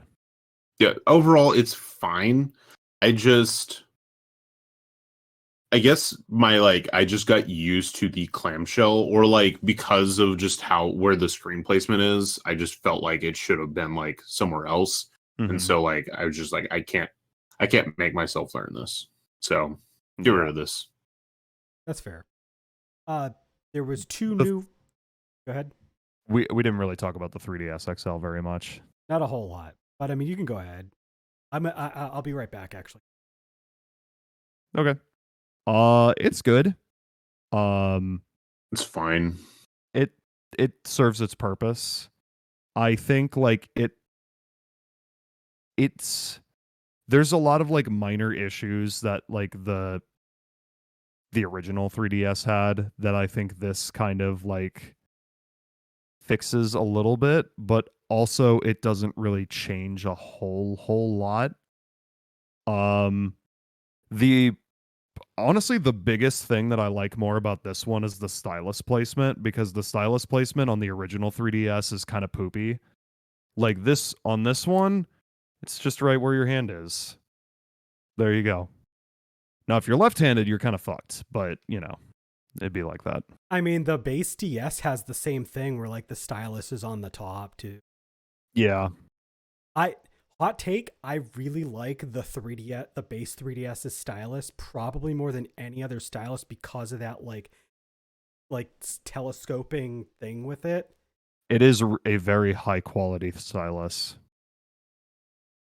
Um, I My biggest complaint about most of the consoles for the 3DS, it comes down to pixel density, because they don't really like the image gets really stretched when you go to like the XL consoles. Yeah. And it's very noticeable. It's not as noticeable on the 3DS XL, but when you go to the new 3DS XL, it's very noticeable. But yeah, it's just something that like the image gets really distorted on some games because they weren't made for It that screen size. is it something to do with like the just the resolution? I mean, like what? Because I'm pretty sure the new 3DS XL and the regular 3DS XL, the screen size is exactly the same. It might be a resolution thing. It's just I don't when it comes to like them being like on like the pixel densities of the XLs versus the smaller systems, just like it's pretty distorted. I was gonna say, so even if something has the same size, the PPI or pixels per inch can still be different between the two. So I mean, it maybe there's a PPI difference. Let me just mention the next couple models since we are already starting to talk about that. In 2015, we had the new 3DS XL, and then there was also the new 3DS base. The weird thing about that one is that we never got what was a full official hard launch of the system. They sent out a lot of different like weight S's. So it came out a little after the new 3DS XL. They started it in like 2015, 16. We got a bunch of different like variants of the new 3DS, but like they didn't hard launch. It doesn't have really an official. But Yeah. those are the next ones that came out. And after that, I'll just throw it in there. In 2017, same year as the Switch, after the Switch came out, we got the new 2DS XL. That is very confusing because there wasn't an actual 2DS XL. But those are the new families. We had 3 different models of the new family. 2DS XL obviously doesn't have and does have a different design because it came after. New 3DS XL is pretty much just the new 3DS XL specs. New 3DS models also added a special nub because some games were using a special circle pad accessory that added a second pad on the right hand side. And the new 3DSs also added extra ZL and ZL buttons. You don't really use them all that much, but they have some games that you. And they changed a few other little things here and there, but overall it's the same console with a small spec bump to make it run better. I have my favorite. This is probably my favorite revision ever. If I'm not like yet, the Game Boy Advance SP is probably my favorite from a nostalgia standpoint. But as like my daily driver model to play on the system, I love the new so much. Like it is such a great form factor. Feels really good in the hands. Got a really quality feel to it. I like the regular one over the 3DS XL because of plates that you can swap out. Take them off and change them something else if you want. But you have base plates that you can swap on the model. I like the fact that the new 3DS's buttons are actually the colors of the Super Nintendo or the Super Famicom buttons. 3DS, the new 3DS XL does that, but it's like the left button. But I mean, There it is. the new 3D. Oh, and also the new 3DS's both the XL and the have better base tracking to try to line. They call it super stable. Oh, not that super stable. Much better than the regular model. Oh my god. I've used the 3D on both. I can't go back to the original models from playing with. Not happen. Mm-hmm. I found the PPIs for each of the 3DS, not the 2DS models, but the 3DS models. The original model had 132 and 0.15, so 132.15 PPI.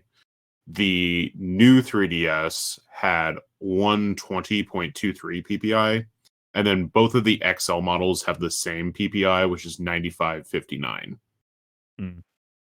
So yeah, that makes sense because the new 3DS base model, it's hard to tell, but it does have a slightly larger screen than the base 3DS. Yes. And obviously the XLs they're chonky. Lower PP. And then most of this Reddit post that I found it on was just people saying that people are just trying to compensate for not being able to afford an XL. And yeah, you won't notice it when you're actually playing. And yet I notice it when I play. Like and it's not that I can't own. I have 4 different 3DS consoles. So my thing is like I have played on an XL and on a regular 3DS. I think we'll talk more about this on like the actual 3DS episode. But I just prefer the base model because, like you said, the image quality is just better. And also, I found myself not liking the XL models are just not portable. I can't fit those in a pocket and take them with me. I can. It's a little tough to do it with the base model, but I can do it. Here's my case for the XL model. I'm a very large human being. I have gigantic hands. These fit my hands better than the regular model 3DSs do. I understand the downgrade in the PPI on the top screen, but the comfort when playing, I've used this particular 3DS so fucking much. It's so comfy in my hands. Like, yeah, changing the faceplates is really cool, and part of me does wish I had an original, or not an original, but a base regular size new 3DS. But I mean, I'm happy with this. So speak your truth. Just say you don't care about PPI. It's fine. I'm. Have you used a new 3DS? Nope. Not XL. Okay. Not that I'm invalidating your comment, but I just want to want to just. I mean, know that. I've never had the opportunity to buy one, honestly. No, I don't know, they maybe I would like use Cloud it if said. maybe I would use They it if I bought one, but like I like this one. So no, that's Yeah, fair. that's fair. Now when you're saying original model Cloud, are you talking about just a new 3DS, or are you talking about original model 3DS? When Because I you kept said showing what? it because you said New 3D. that. New 3D. Okay, I because you I had saw, said original, and I just wanted to make sure. so base new 3DS. This is my favorite 3DS model. This is like my daily Okay. driver. This is how I play, and a lot of DS games. I mean, it's not as quite as good a quality visual for DS games as but I'm in the same boat as Cloud. The system I use more often than not is a new 3DS system. I just own all of these other ones for funsies. yeah, I- I'm looking at prices online for regular sized new 3DS, and no, thank you. they're It's got Samus. they're kind of expensive. I mean, the new 3DS XLs are also starting to get up there too, but not quite to the extent of the 3. Yeah, I mean, like as cool as it would be to own one of those, just because of the changing faceplates, I already have 3 other 3DS models. I can't justify getting one. To be fair, this new 3DS that I bought this back in 20, like right around when it came out. It originally had like the white Mario plates on them. So whenever that came out, that was like 26. And I think that was the second release of them, because there was the in America. yeah, I believe the first release was the Happy Home Designer release, because that came with Happy Home Designer. Because I purchased one of those right away. so I bought this, and this is the exact same 3DS that I've had for 8 years.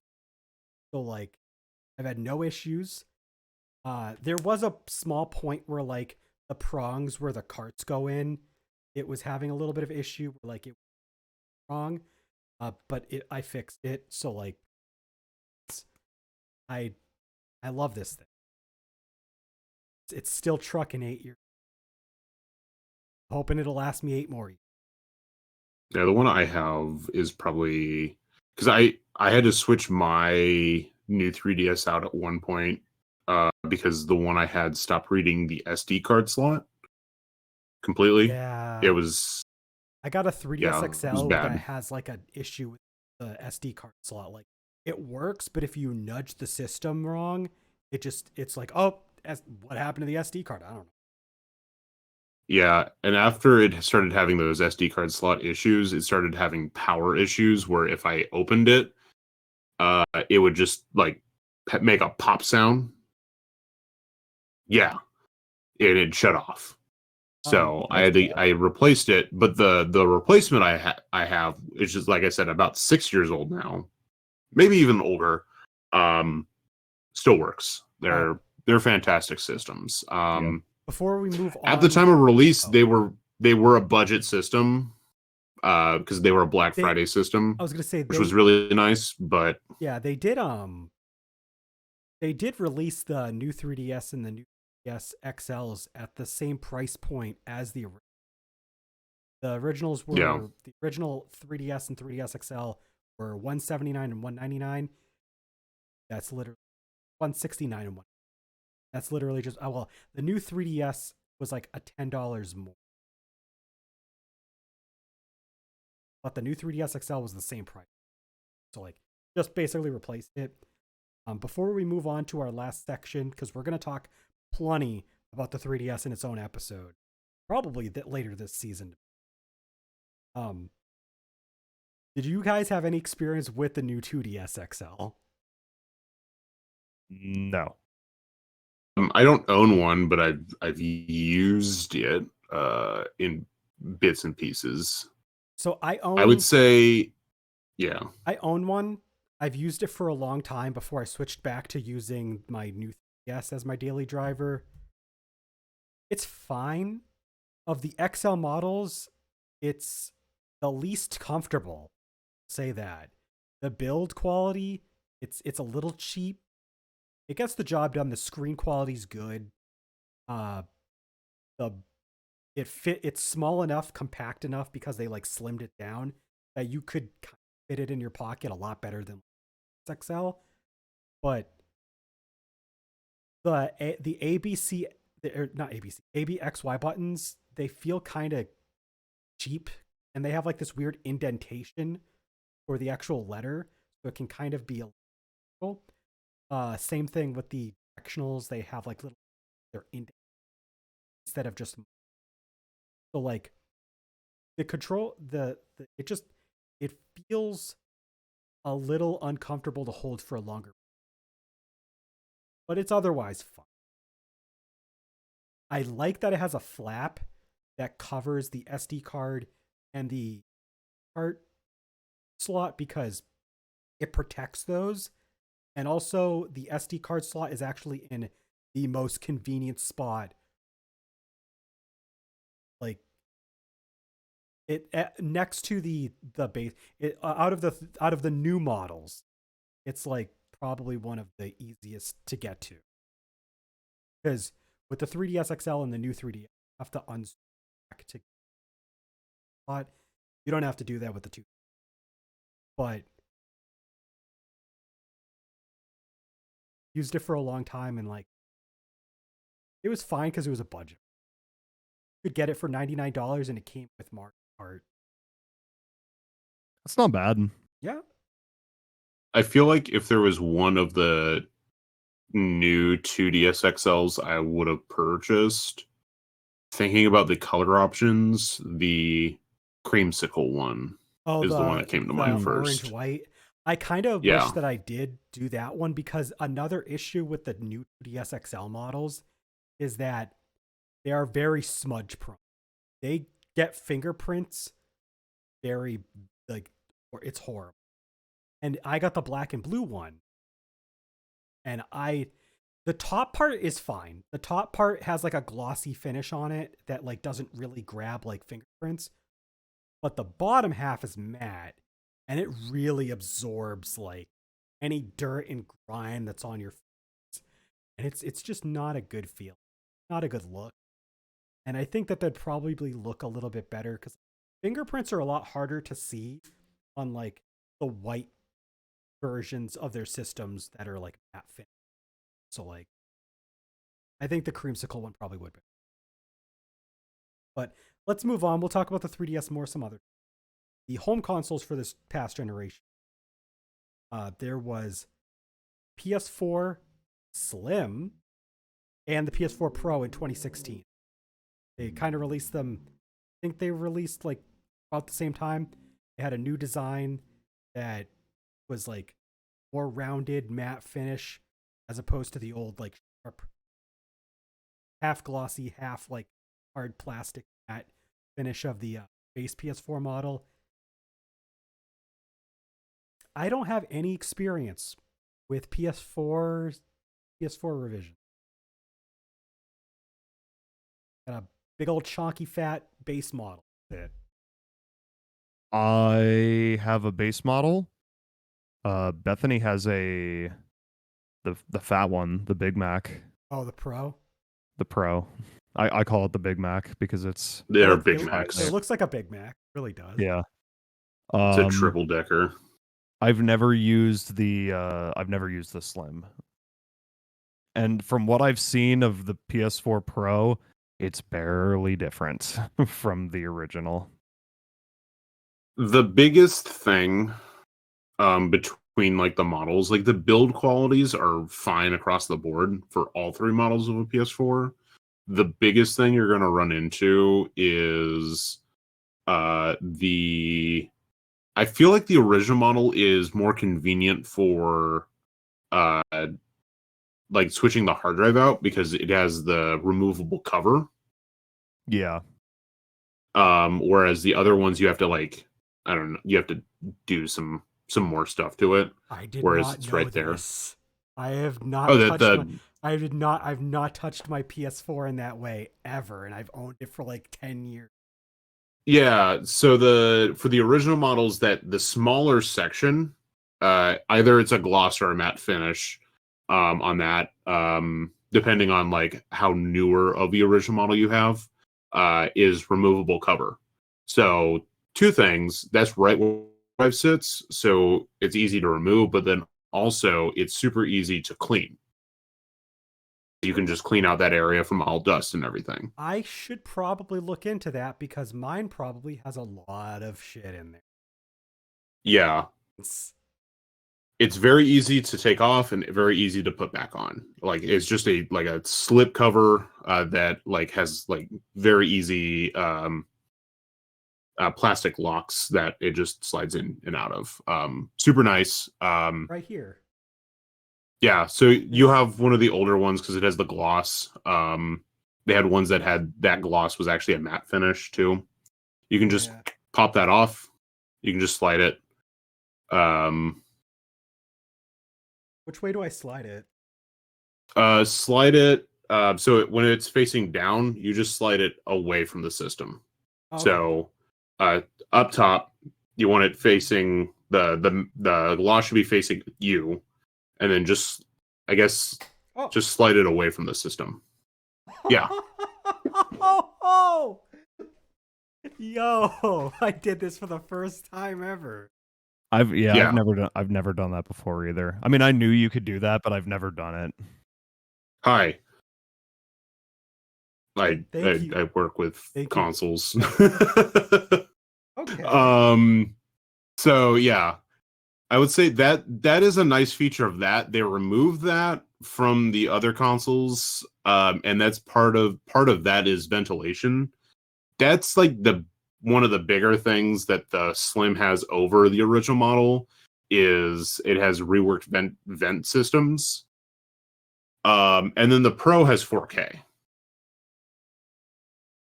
And that's it.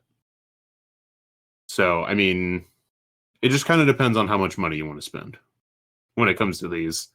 Yeah.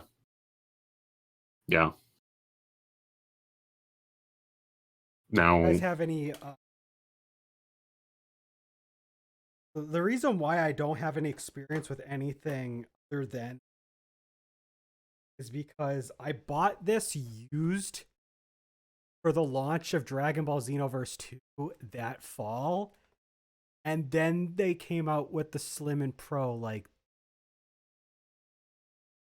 that was I have a very early model PS4. It wasn't like the launch year. I think it was the year after. I think I got it in 2014.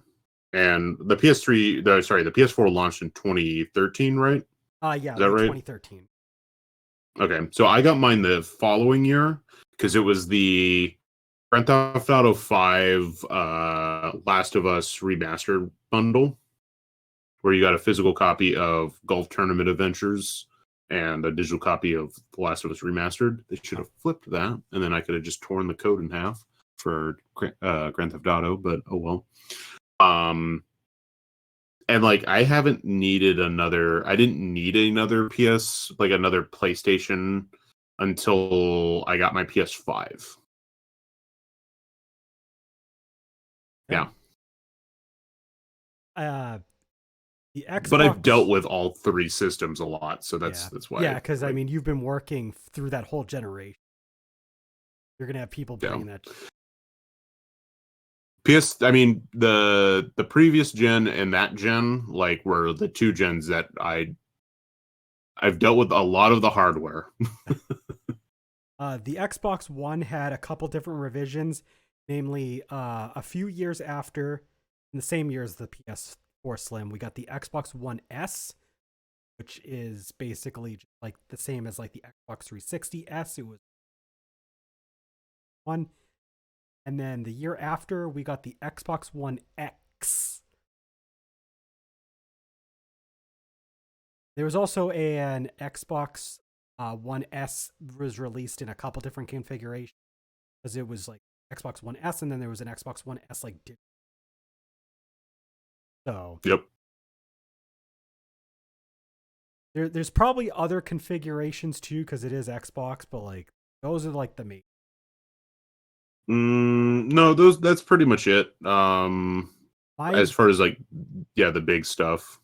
I so I didn't really play a whole lot. Xbox One, not even with friends. So I think like the most experience I have, I think I've played a little bit of Xbox One S when I briefly owned one. And I had a friend who I have a friend who yeah, like launch mod. Was really proud that she like the controller that has like day one edition or whatever that had on it. But I didn't I didn't play a whole lot of Xbox. Any real experience with any of this? I've never touched an Xbox One X in my life. I've Jack. no experience at all. I've like barely played on an original model Xbox One, but I've never played the revisions, and I don't fucking care.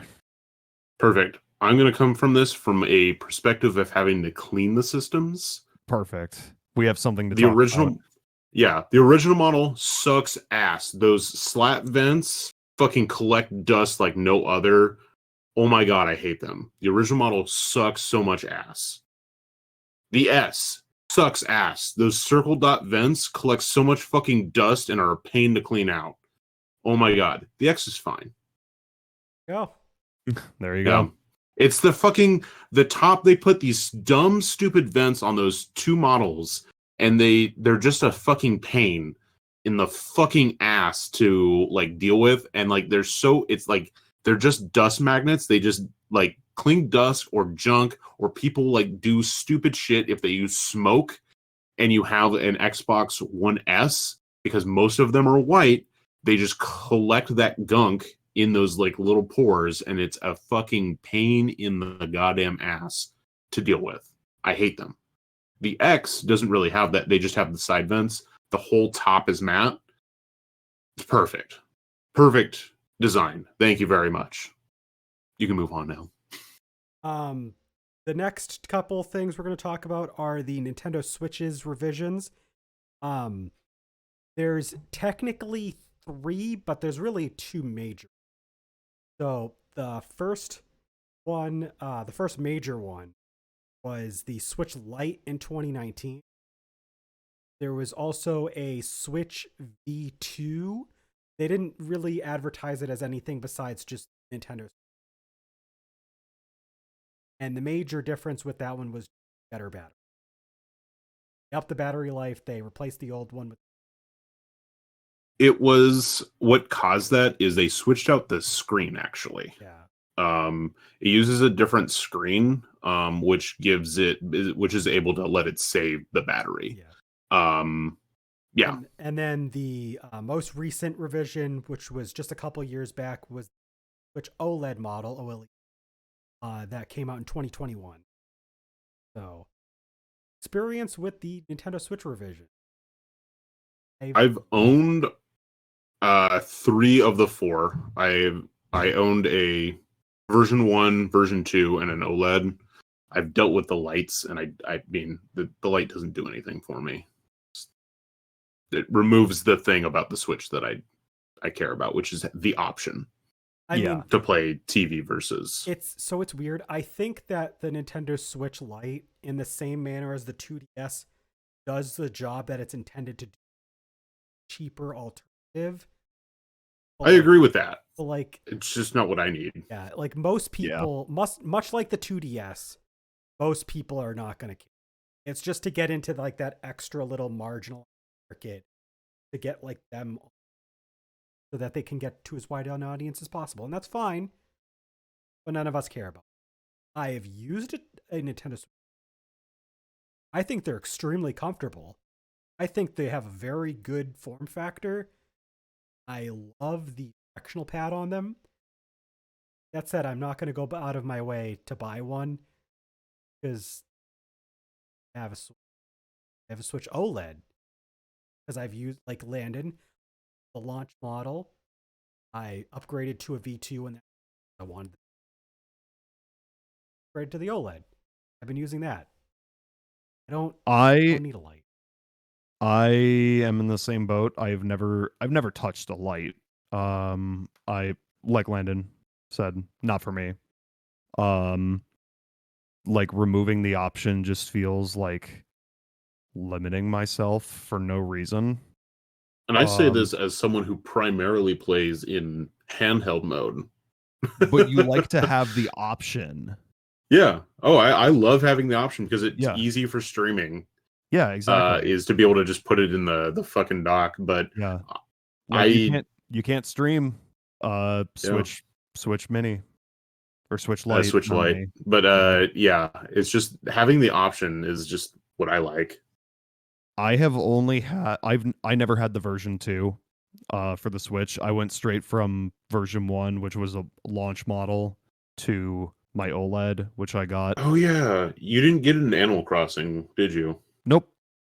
Yeah. I stuck with the same Switch model until I got this, which I mostly got because I don't have the Splatoon Joy-Cons on it right now, but when they released this, it was the fucking Splatoon 3 version, and I'm like, you know what? I've been meaning to, because I remember when we were at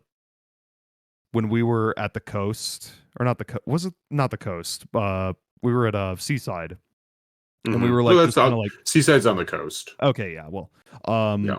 We were just kind of like playing on the Switch. We were playing like Clubhouse games or whatever, and I just noticed like how quickly my battery was draining on my Model 1 Switch. And I'm like, damn, I need to fucking get a new one. And then like this came out a few months later, and I'm like, yeah, all right, I'll upgrade now. And like, Switch OLED is nice. I mean, like, I think if my original model Switch like still had a decent battery life, I probably would have just stuck with it. But it's nice to have a much better battery life than I did previously. And also the kickstand is 1,000 times better. I wanted to get into that. So like the weird thing about the Switch OLED is a lot of people were like upsetty spaghetti because like, oh, it's not the Switch Pro. It's not the Switch Pro. Like people wanted a Switch Pro. But like I know what exactly would they change? I think that Nintendo I think they had intention to make a Switch Pro, but because of the issues with like supplies stuff, because this remember Nintendo Switch OLED came out during the pandemic, so I don't think that they had the. Landon is frozen. That is. Oh, okay, he's good now. And now he's not. Okay, now he's. So I think that there was an intention to make a Pro model, but they couldn't really quite get there. But like the thing about the OLED that's funny is that Nintendo advertised the Switch OLED with only a few of the differences. Actually, I was not expecting the more premium build quality because there's like some metal that they use to like reinforce the system that is not there on the. So I was very surprised when I got an OLED. This is heavier. There's material in here. You mentioned the kickstand folds out all the way across. It's also really cool. The dock for the OLED has a LAN adapter. That port Ethernet.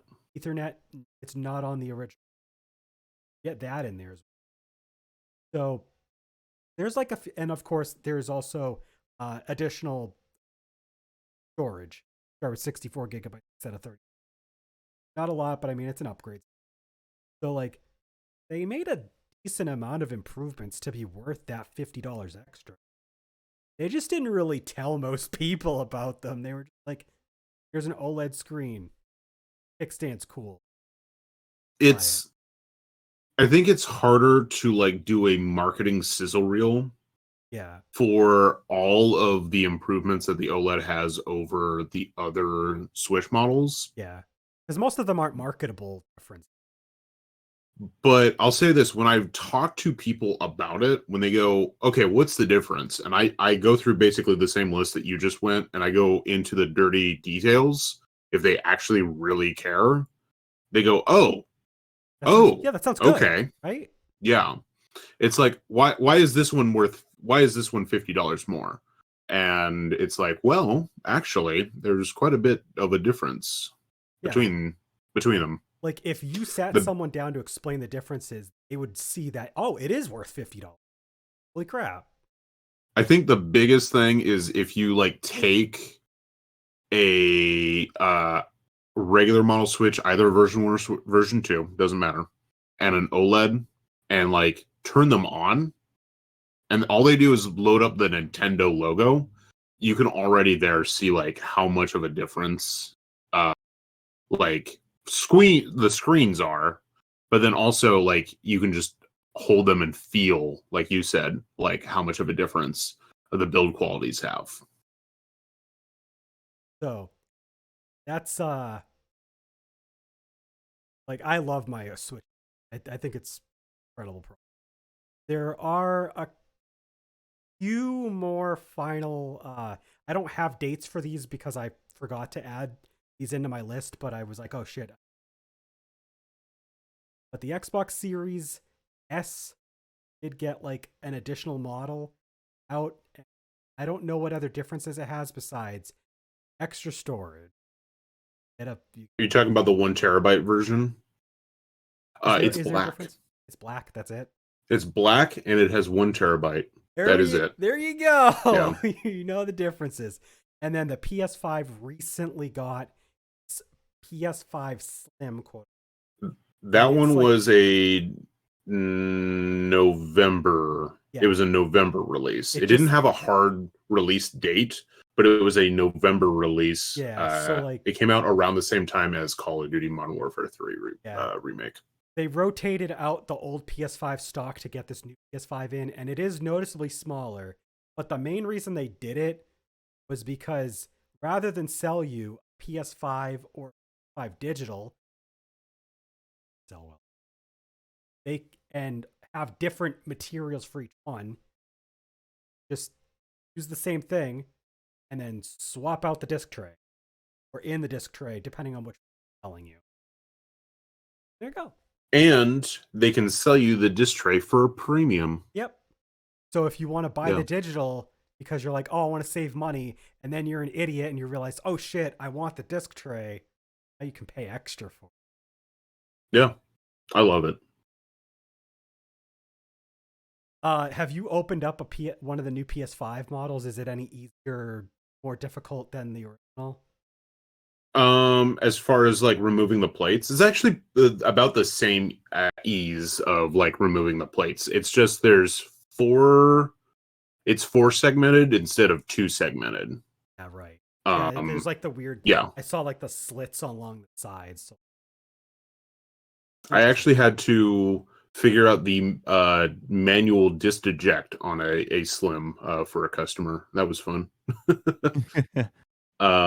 You only have to remove the one where the tray is. I think, if I remember right, it was like 2 months ago or something, and I had to do it the one time. But the Slim is fine. It's fine. I mean, it's a little smaller. It's a little cleaner of a system, but it's what it is. Much like if you own a regular Switch and you are happy with it, you don't need an OLED. Same thing with the PS. Have a PS5, you don't need to run out and get the new.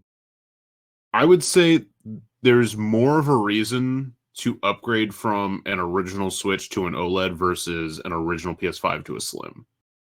Same as like PS4 original to PS4 Slim. It's just slightly more compact.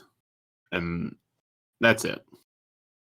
All right. So that is all of the different revisions we wanted to talk about. But I do have a few questions. We kind of went over what our first ones were. I know Jack mentioned our first one was. What again was your? My first revision? Yeah, the first like revision console revision.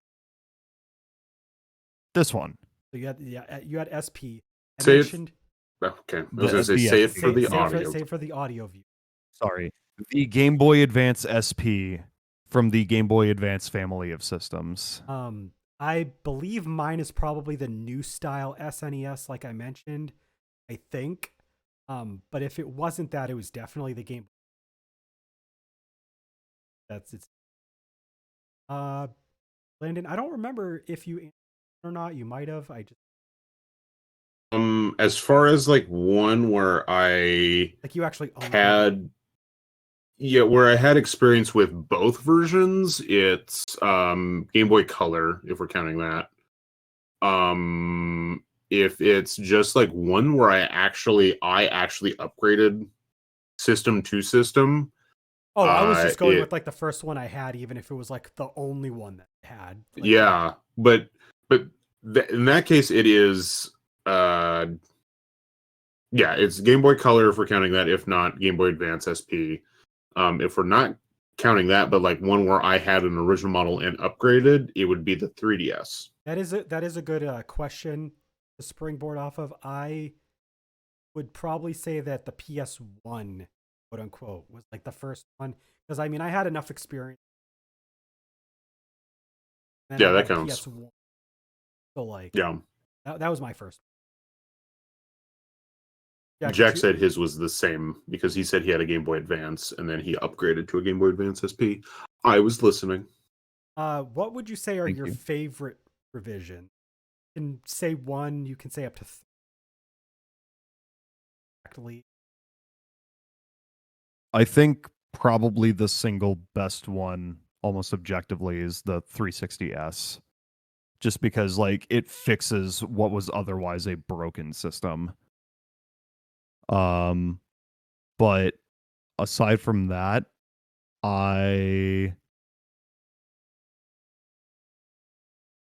that's a good question.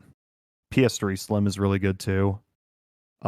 If nothing else, but for saving the PS3. And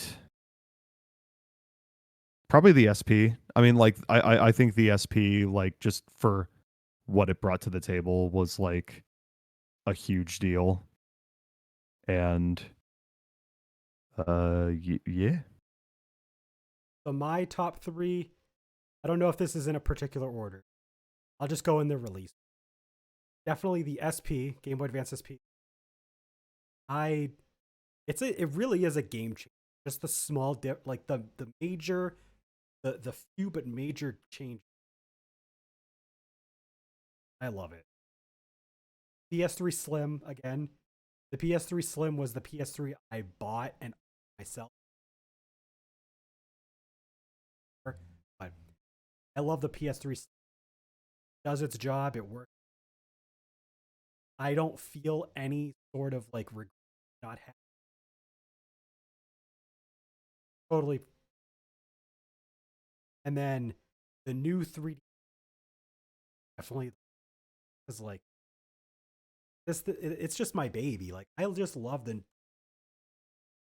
everything about it. The 3DS is already one of the greatest systems when it comes. And the new 3DS just be products.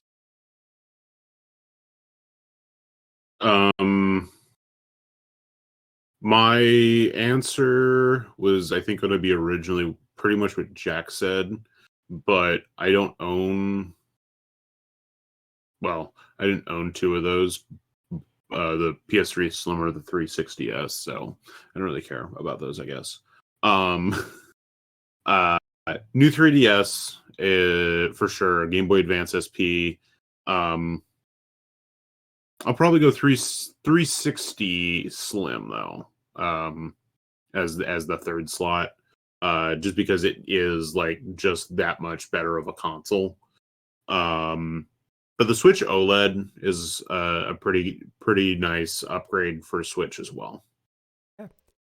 Yeah. Preferably of ones that you have enough experience with. What would you say is your least? Is one that you didn't get?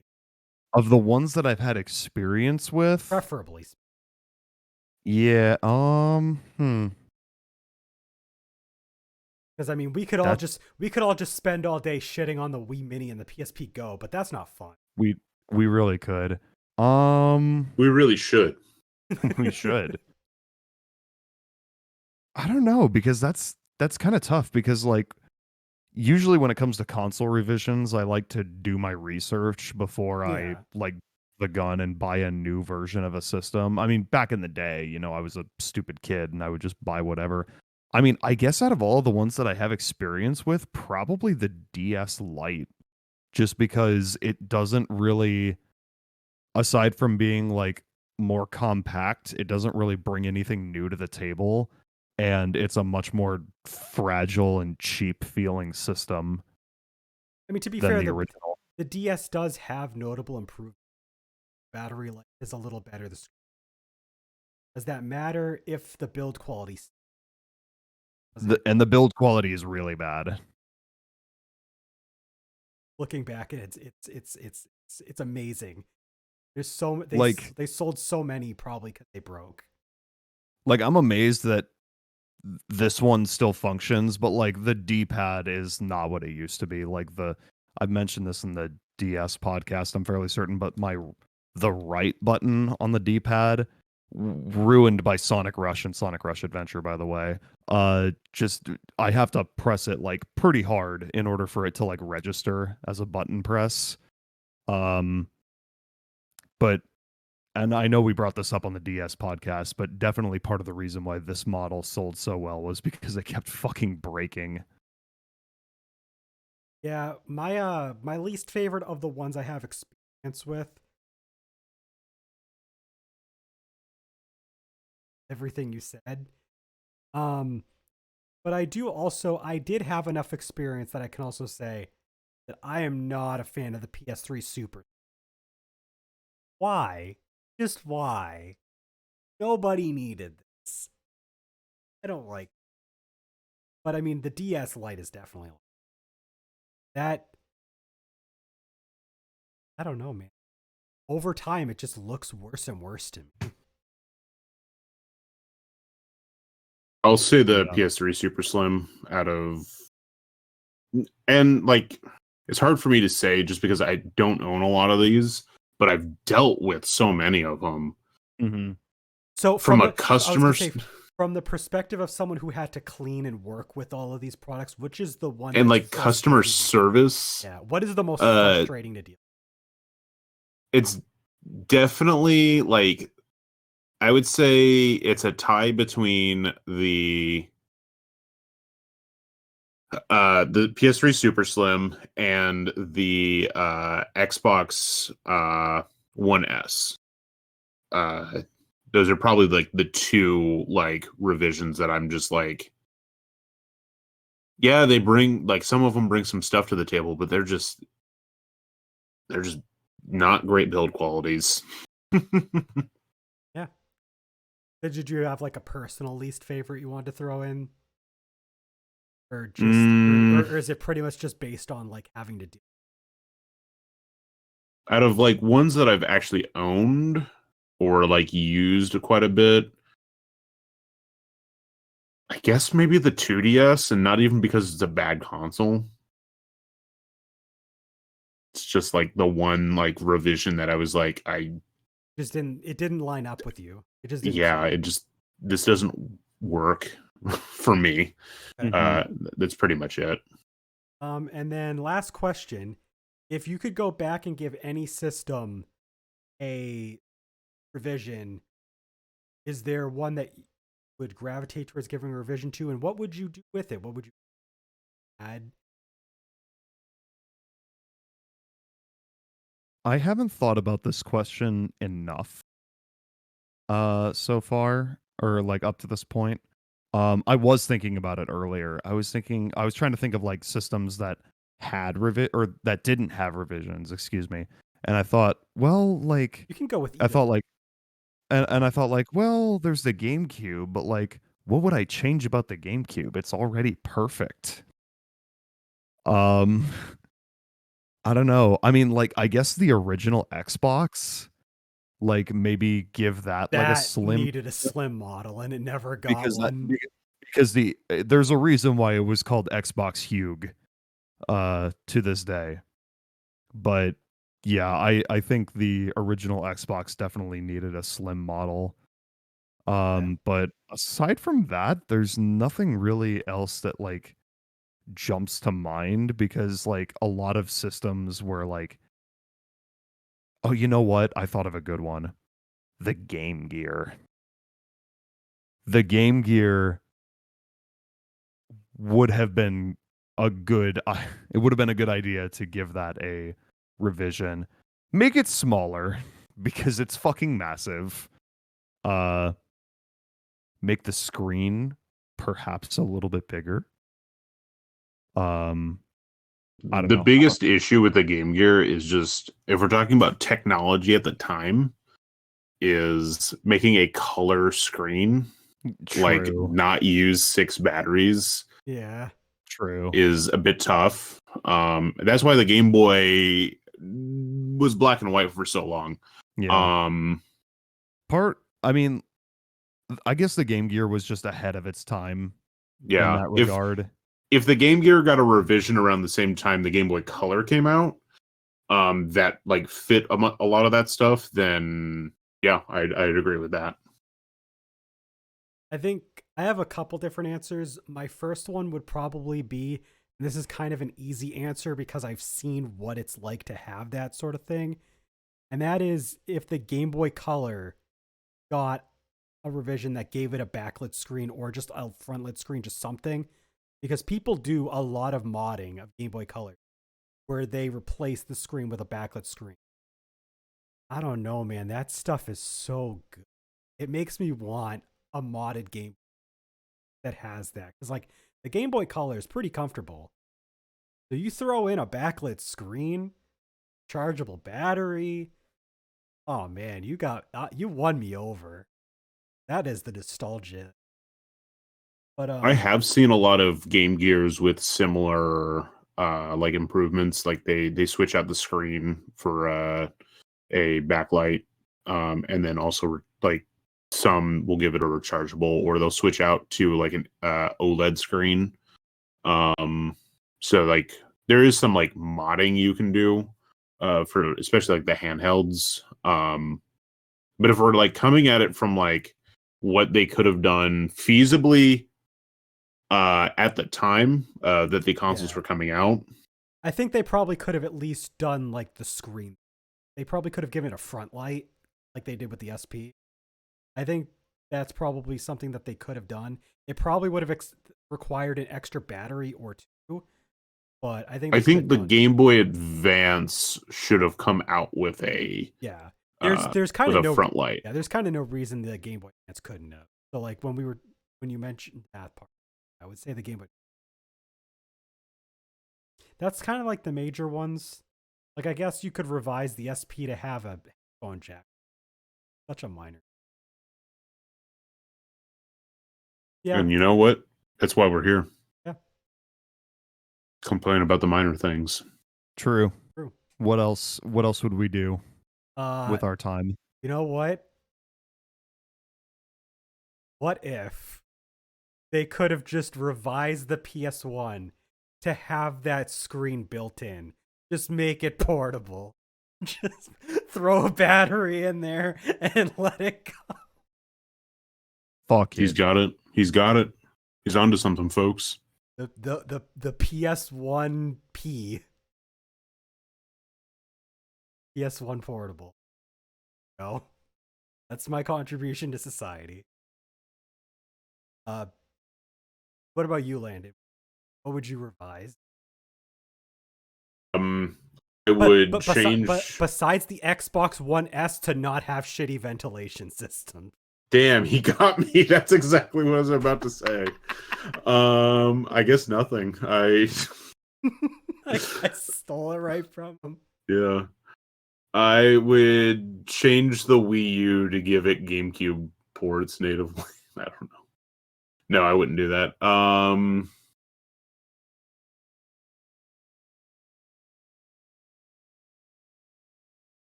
Yeah, question. I think you guys like pretty much said most of the stuff that I would have said for like consoles that had revisions. Trying to think. Make the Wii worse by not only removing the GameCube support, but making the tray slide out like the PS3 Super Slim. Oh, Oh perfect. no. Perfect. Just curse. I would just make I would revise the 3DS family to where it's region free instead of region locked. Done. Okay. Honestly, Yeah. I mean, that's fair. yeah. Yeah. I Wait, want to no, play Dragon Quest 11 for the 3DS. we need Roger to combine 3DS. we need to combine all of the worst revision Ideas. ideas and put them into one. The Wii Mini with the PS3 Super Slim slider top. It's battery operated and takes 6 AA's. Perfect. It's digital games only. And Perfect. the Wii remote is like BlackBerry, and half of it comes out from the bottom. And there's no online, so you can't even download any games. Oh my god, this is literally the worst thing you could. We just Frankenstein's monstered the worst revision of all time. But it Hell has yeah. circle vents. Don't worry. Oh, yeah. Don't It has these fucking worry. dumbass circle vents that piss me off. All right. Well, we've been talking a long time about console revisions, but we do have some catching up to do. It's been a couple weeks. We got some stuff I'm sure we could share with the class. So, Jack, catch us up. Hi. Hi. So very recently, within the past couple weeks, Bethany, my girlfriend, moved in with me as a temporary solution because she's in between places to live right now. And the cat you saw earlier is her cat. His name is Uncle Beans. And he is an absolute menace. I had to put him in his cage a while ago because he would not stop trying to fuck with shit while I'm trying to podcast, and I can't deal with that right now. He's Hey. great and I love him, but also he's a terrorist. And That's he owes me me money. every week With cheese. with the fucker that's off screen right over there. So he's been calm for the most I was part gonna and say, sleeping on the chair. I'm very surprised. It's been 2.5 hours and we haven't heard from him. Yeah. The thing about him too is that like this is a new place for him, and Yeah. so he's like extremely curious about everything, and he's trying to explore like every nook and cranny of my house. And it's just there's some shit that I just don't want him to get into, and it gets annoying when I try to tell him to stop, and he just doesn't listen. He's a cat. He's made not to listen. It's true. Otherwise, hasn't been too much going on. What did you guys watch the eclipse the other day? No, I was working. Oh, You asked me this question on stream, but I did ask you this question on stream. I don't live anywhere near where it was happening. Yeah. So I guess I'm the only one that experienced that. The eclipse was cool. I was in the like not quite path of totality, but like 99% for the eclipse. Like I was very much almost completely in the pathway. And it was great. It looked really cool. I used the protective eyewear because I I'm would not hope so. Don't be an idiot. because Don't stare directly I'm not into that. I'm not a dumbass. But yeah, that's about it. Okay. Trying to think. It's only been a couple weeks. I haven't been up to too much. I've definitely been like kind of weebing out lately, watching a lot more anime. I finished Freerun. Hell yeah. That was really good. I finished my rewatch of Yu Yu Hakusho. That show is classic. I need to rewatch Yu Yu Hakusho. Peak I think anime. I said that the last time you brought it up. Peak anime But- until like the last arc that they rushed out because unfortunately Togashi had like health complications, so he like finished as fast as he. Thankfully, the anime It'd be like adaptation that. is better because they had time to add some extra stuff, but it was hard to build off of what limited stuff he had. Last arc is but like the rest of it is like peak anime. I forgot just how much I love it. It's fantastic. Finished that show, 'Tis Time for Torture Princess. It was fine. It was started an anime the other night called New Game about this girl who's fresh out of high school, a development team that worked on the previous games that were like a favorite game of hers. So that's pretty interesting, pretty fun. And also been continuing my rewatch of Dragon Ball I am final chapters section, and their martial arts 25th. I don't know, whichever the one that happened in the Buu saga. That one. The one after the Boo Saga, or the one at the start of the one Boo at the start Saga? of the Buu. Okay. About to start that one, and also gotten back to playing the Hatsune Miku Project Diva game. I am wearing a Hatsune. It's fun. I'll probably get bored of it or tired of it after a while because those kind of games like rhythm. I'll like have little like spats where it's like, oh, I really want to play this a bunch, and then I'll play it a bunch. Okay, I'm sick of it. Go back to it for like 3 years. So, I mean, it's fun. There's apparently a Switch game that has like 100+ songs. I don't have that one. I have 2 on PS. Playing those. I need to get a new PS3 controller. I've been using a PS4 controller hooked up by USB, but it keeps disconnecting because micro USB fucking sucks, dude. It does. I'm so glad we moved away from micro USB because mini USB is fine. USB is fine.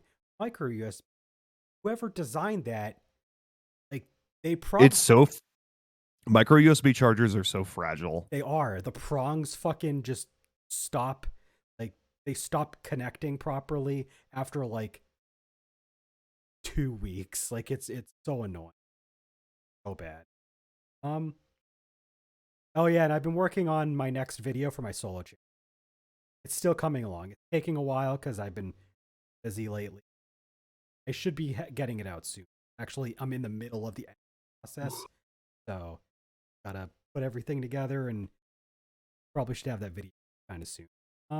Oh, I actually have been up to quite a lot. I've been I mentioned this last time, but I got back into playing Magic the Gathering with friends, and a couple new commander decks. We play the format. I don't think I mentioned when I said that. I only just said, "Oh, hey, Magic the Gathering." I built like a new deck, so I've been excited to try that out. By the time this goes out, all of my friends again. I'm not doing that till tomorrow, as of the. I don't know how the games are gonna go. Yeah, that's everything.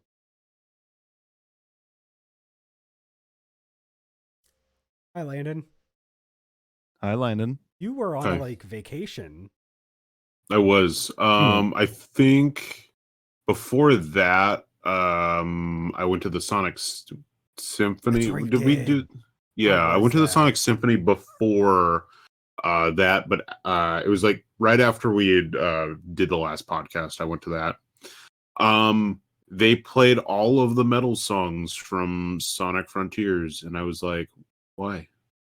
That's it. I mean, no, they played a lot more than that. Okay. But like, they played all 3 of them back to back, and I was just like, That's kind of, yeah, like that's kind of questionable. I would think that would want to space that out for the experience. I'm gonna see Yeah. if I can pull up the set list. Yep, here it is. It's like, so the front half of it was only the orchestra. Yeah. They just had the orchestra, and then the second half they bring out the band. It's, you know, the rock cock people come out, Mhm. and it's The them rock and the cock. orchestra playing. And like the main singer, she's like a metal singer by trade, so she, you know, it's what she's good at. So it was like well done. Like everything was well done. But like that, listen, I just wanted some Sonic R songs. They didn't do any Sonic R songs. I wonder. Yeah, I'm I looking mean, at the I I'm looking at the wonder set if list here, and all those Frontier songs were like close to the end of the set. It looked Yeah. like. It was all pretty much it was like the end of the set minus the encore songs, and I knew what the encore songs were going to be do they just have because like it was Escape from the City and Live and Learn, or Yeah, Live and Learn. do they of have course. like some sort of like issues with like working out? I mean, why did they not? I'm trying to think what their reasoning is for not playing. Expect like Supersonic Race. That's what I was hoping for. I'm kind of confused as to why they don't. Wondering if there's like some that they can't see why they. Yeah, I mean they even did a remix of Supersonic Racing for Sonic Generations. Yeah. So I don't know. Yeah. The That's- orchestral stuff was good. I enjoyed it a lot. The rock cock stuff was fine. They played Fist Bump from Sonic Forces. I see that. I forgot that game. I forgot that song even existed. So like I'm gonna say They this just started now. playing Like, it, and you were like, "Oh yeah." Oh yeah, I actually it's fine. I actually like Hoobastank, but I do not like the song. For the most part. I mean, it was fine, but like they played Night of the Wind, so I was like, Okay. okay, yeah. They did not play Seven Rings in Hand, which I would have taken over Boo. Ooh. either like one of the three like Frontiers like metal songs. Yeah, they really didn't need to play all 3 songs from Yeah. Frontiers. But don't you get But- it, Jack? They gotta promote Frontiers because it's the big I mean, game right now. Listen, no, I get it. I I get it. I mean, it's the exact same like when a band tours like for a new album, and like they are gonna play songs from the new album. Did it have something from Superstars? Does the set list said it had stuff from Mania, but I don't remember Superstars. I don't see anything here. Oh, Yeah, also I don't- know what any of the songs from Superstars are called though. Well, so- no, they did medleys for like a lot of the like Oh, they did okay. like a whole like suite for Sonic 1, Sonic 2, Yeah. Mania. I see that they did medleys for 1, 2, and Mania, but for Sonic 3, all they gave you is fucking Sky Sanctuary. Yep. Wow. Sky Sanctuary. That's some bullshit. They did Tails and Sonic's themes orchestral for Sonic SA1. Adventure 1. Yeah. Those were actually done really well, but it was like it was funny that we but yeah, no it was the Aquarium and Planet Wisp from Colors. That was really good. I bet. Yeah, I mean, I can just go on about just this thing. And then they did a fucking Frontiers medley, and then they did all 3 of the fucking songs from Wait, Frontiers. They did a Frontiers medley and in then the front half. Yeah, Yeah. so in the front half with just the orchestra, they did that, That's so and much. then they did. So yeah, they had a lot of Frontiers representation, but no Superstars, which I get. It just came out, and they've been doing this tour for a little bit. So I think it's funny that there was an encore. Like, I think the prospect of doing an encore with an orchestra is really funny. Did the entire orchestra walk off stage? no. Okay, No. I was gonna say then. What- Like, What's why the point? fucking What's the bother point doing of calling it an encore? encore? Like, encores Yeah. are already stupid and pointless to begin with. Like, especially with an orchestra. Yeah, no, it was just the cock rocks that left and came back. Mm-hmm. pretty much. But overall, it was really fun. I will say that it was a good show. Obviously, for most people, it's a little too late to get a chance to watch it. I think at this point because we were pretty far into the tour. Yeah, but if it ever comes around again, like I'd say it's definitely worth it to go see. It's well done. They have like the arrangements are done by like people that actually work with Sega. What's his name that worked on Mania and T-Lopes. Yeah, T-Lopes.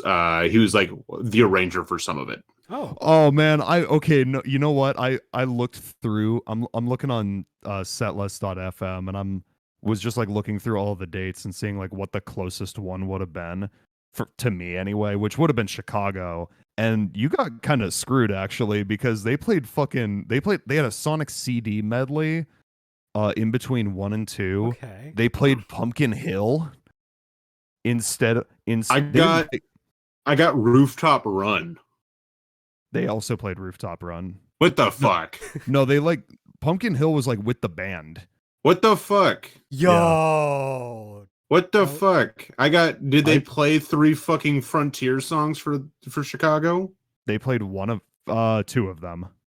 What the fuck? Yeah, that does kind of suck. Did they anything else? I would have rather have had Chicago? Pumpkin Hill.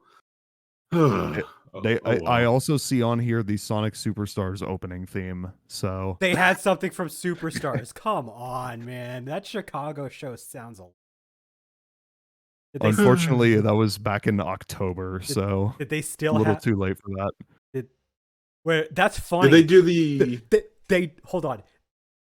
So they did a song from Sonic Superstars in October of last year for a previous one, and then didn't do Superstars stuff for the more recent show after Sonic Superstars has already been out for a while. Well, this was October 28th, so Superstars was out by this point. Well, that's what I'm saying. Like they was like right around the release versus like the game has been out for a while. Yeah. No, I agree. I agree. That is fucking stupid. Do they still have like Night of the Wind and stuff on there? Yep. All right, tell us more. Tell us about the other cool stuff that you did. Okay, I was gonna say. Now I'm really depressed, and I hate that. I don't hate that I went, but that overall it was good. Anyway, the big thing that happened was last week, and part of the reason why we sort of it's a little bit of spread out between the parts. Between season 1 and season 2 was because I had a week off where it was spring break for Kari. So usually my family does a trip to the coast. We stayed in Newport for a couple days, and we went to a bunch of places. There's a lot of like lighthouses along the coast. We went to 2 of them. And we went to a lot of state parks and did some hiking and went to 2 of the wildlife refuges on the day we were going back to Portland. And then on that trip back, we also stopped at Tillamook Creamery, and I had a shake. Place? It's I just have to go every once in a while. I actually haven't been to the creamery since Jack was here, so it was nice to go back on a like not. It wasn't in the middle of summer, so it wasn't as fucking busy. It was still busy because it was a Friday, but it wasn't inside and outside for the ice cream bar open. It was just the inside was open. So yeah, we got some cool stuff. Had a good time. When we weren't there, we were like baking puzzles with the family or playing card games. I've been playing a lot of Runner 2. That's like the majority of what I've been playing. I'm in the Super Nature. I'm almost done with the Super Nature. I did start Princess Peach Showtime. I cleared the first floor, so the first 4 levels in the floor boss. The game's all right. I need to give it more time. And I also started Opus Echoes of Star Song, and that's a lot of fun. I like the other two Opus games that I played, so I was excited to get to this one. And then I did my monthly check-in with Legend of Heroes Trails to Azure today, Monthly right before check-in. this. Yeah, the last time I played it was March 5th. So literally, it's a monthly check-in. I got about an hour and a half of playtime, and then Cloud posted something, was like, hey, I need help with testing something. So I was like, well, oh well. Oh, this was earlier today? That was literally today, yeah. That's funny. When you made that post, I was like in the middle of a boss fight, and I was like, well, as soon as I'm done with this, I'll jump on the Discord call. Right, so yeah, that was today. So who knows? Maybe I'll get to play it later next week. I don't know. And then I've caught up with, I don't know. They might have just uploaded a new episode today. I forget when Sandland like releases the new episodes. I haven't watched any of the news. I really do need to get back to it. I've been watching. Gotta Yeah, I'm into the I think the third episode of the new stuff. I watched that. I really like the female character that gets introduced. The bad guys that were introduced are also a lot of fun. And I was very impressed with the fight choreography from the last episode. General Shiva has like a fight with one of the new antagonists, and I thought it was really well done. It really felt like it was Toriyama's style of like how his fighting goes. But just, you know, animated, and so like it really felt like this is still like his product, which I was happy about. It was real cool. Two last things. I went and saw the new Godzilla. I enjoyed it. It was a lot of fun. It's blockbuster Godzilla, so don't expect like as like it didn't have like the good story that like -1 had, but it had a fun story with King Kong. And then I read recently. What? There's Oh been yeah, a lot of the two new movies. It's fantastic. I love it. I hope they do a new video game to capitalize on all this, not just, you know, all of these. It's in Dave the Diver and fucking Minecraft and all this fucking bullshit. You know what would be really cool is if they did like a high budget, like polished, like War of the Monsters style game, but with like Godzilla. That'd be cool. Have you ever played War of the Monsters on the PS2? Yeah, I own a copy actually. So cool to have like a new Godzilla style game. That'd be awesome. What was the last thing? Oh, I read through a new manga called, not new, it's an older manga, but I read through one for me, new to me, called We Never Learn, which is just a fucking high school ecchi, like possible like harem shit. It doesn't end in a harem, but like that's ridiculous. Yeah, it's just like what you expect. The ending is actually like pretty cool. What they did was, at one point there is a school festival, and there's like a rumor whoever is like holding hands or touching when the fireworks happen, then those two people their lives are intertwined. And the first time around, it like does a silhouette of someone like dealing with like the main character, and then it like reveals through multiple ending paths like what would have happened if it was like this girl or this girl or this girl or this girl. Interesting. Yeah, so like it doesn't that's how they do like the harem, but not. Yeah. It's like a choose your own adventure, but just the ending part. Yeah. But like the whole premise is kid who is from a really poor family is in charge of tutoring geniuses, like people that are like these girls that are like really smart in a certain field, but they don't want to like deal with that field. They want to go into the complete opposite. So like one of them is a super math genius, but she cannot like do like literary like language anything really well, but she wants to like that's what she wants to go into. And the other one like wants to do astronomy, but she's really good at language arts type stuff.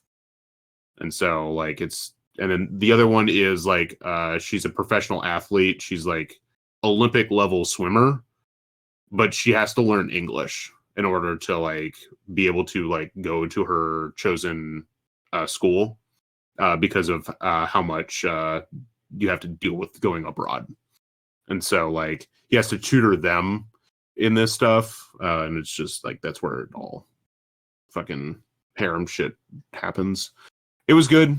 I enjoyed it for what it was. It was I think a really well done story. All right. So we've talked a very long time tonight. Good luck, Landon, with editing this audio together. Fuck me. It'll be great. We will see you guys next time. Of course, we have our streams, our regularly scheduled streams on Twitch that these guys will update us on. But we have another episode next time on our top 20 games. 10 years since we did the last one, so look forward to that. Yeah, it's the 2024 edition. Yeah. Thank you all for joining. Roll the outro. It's a bye. Bye.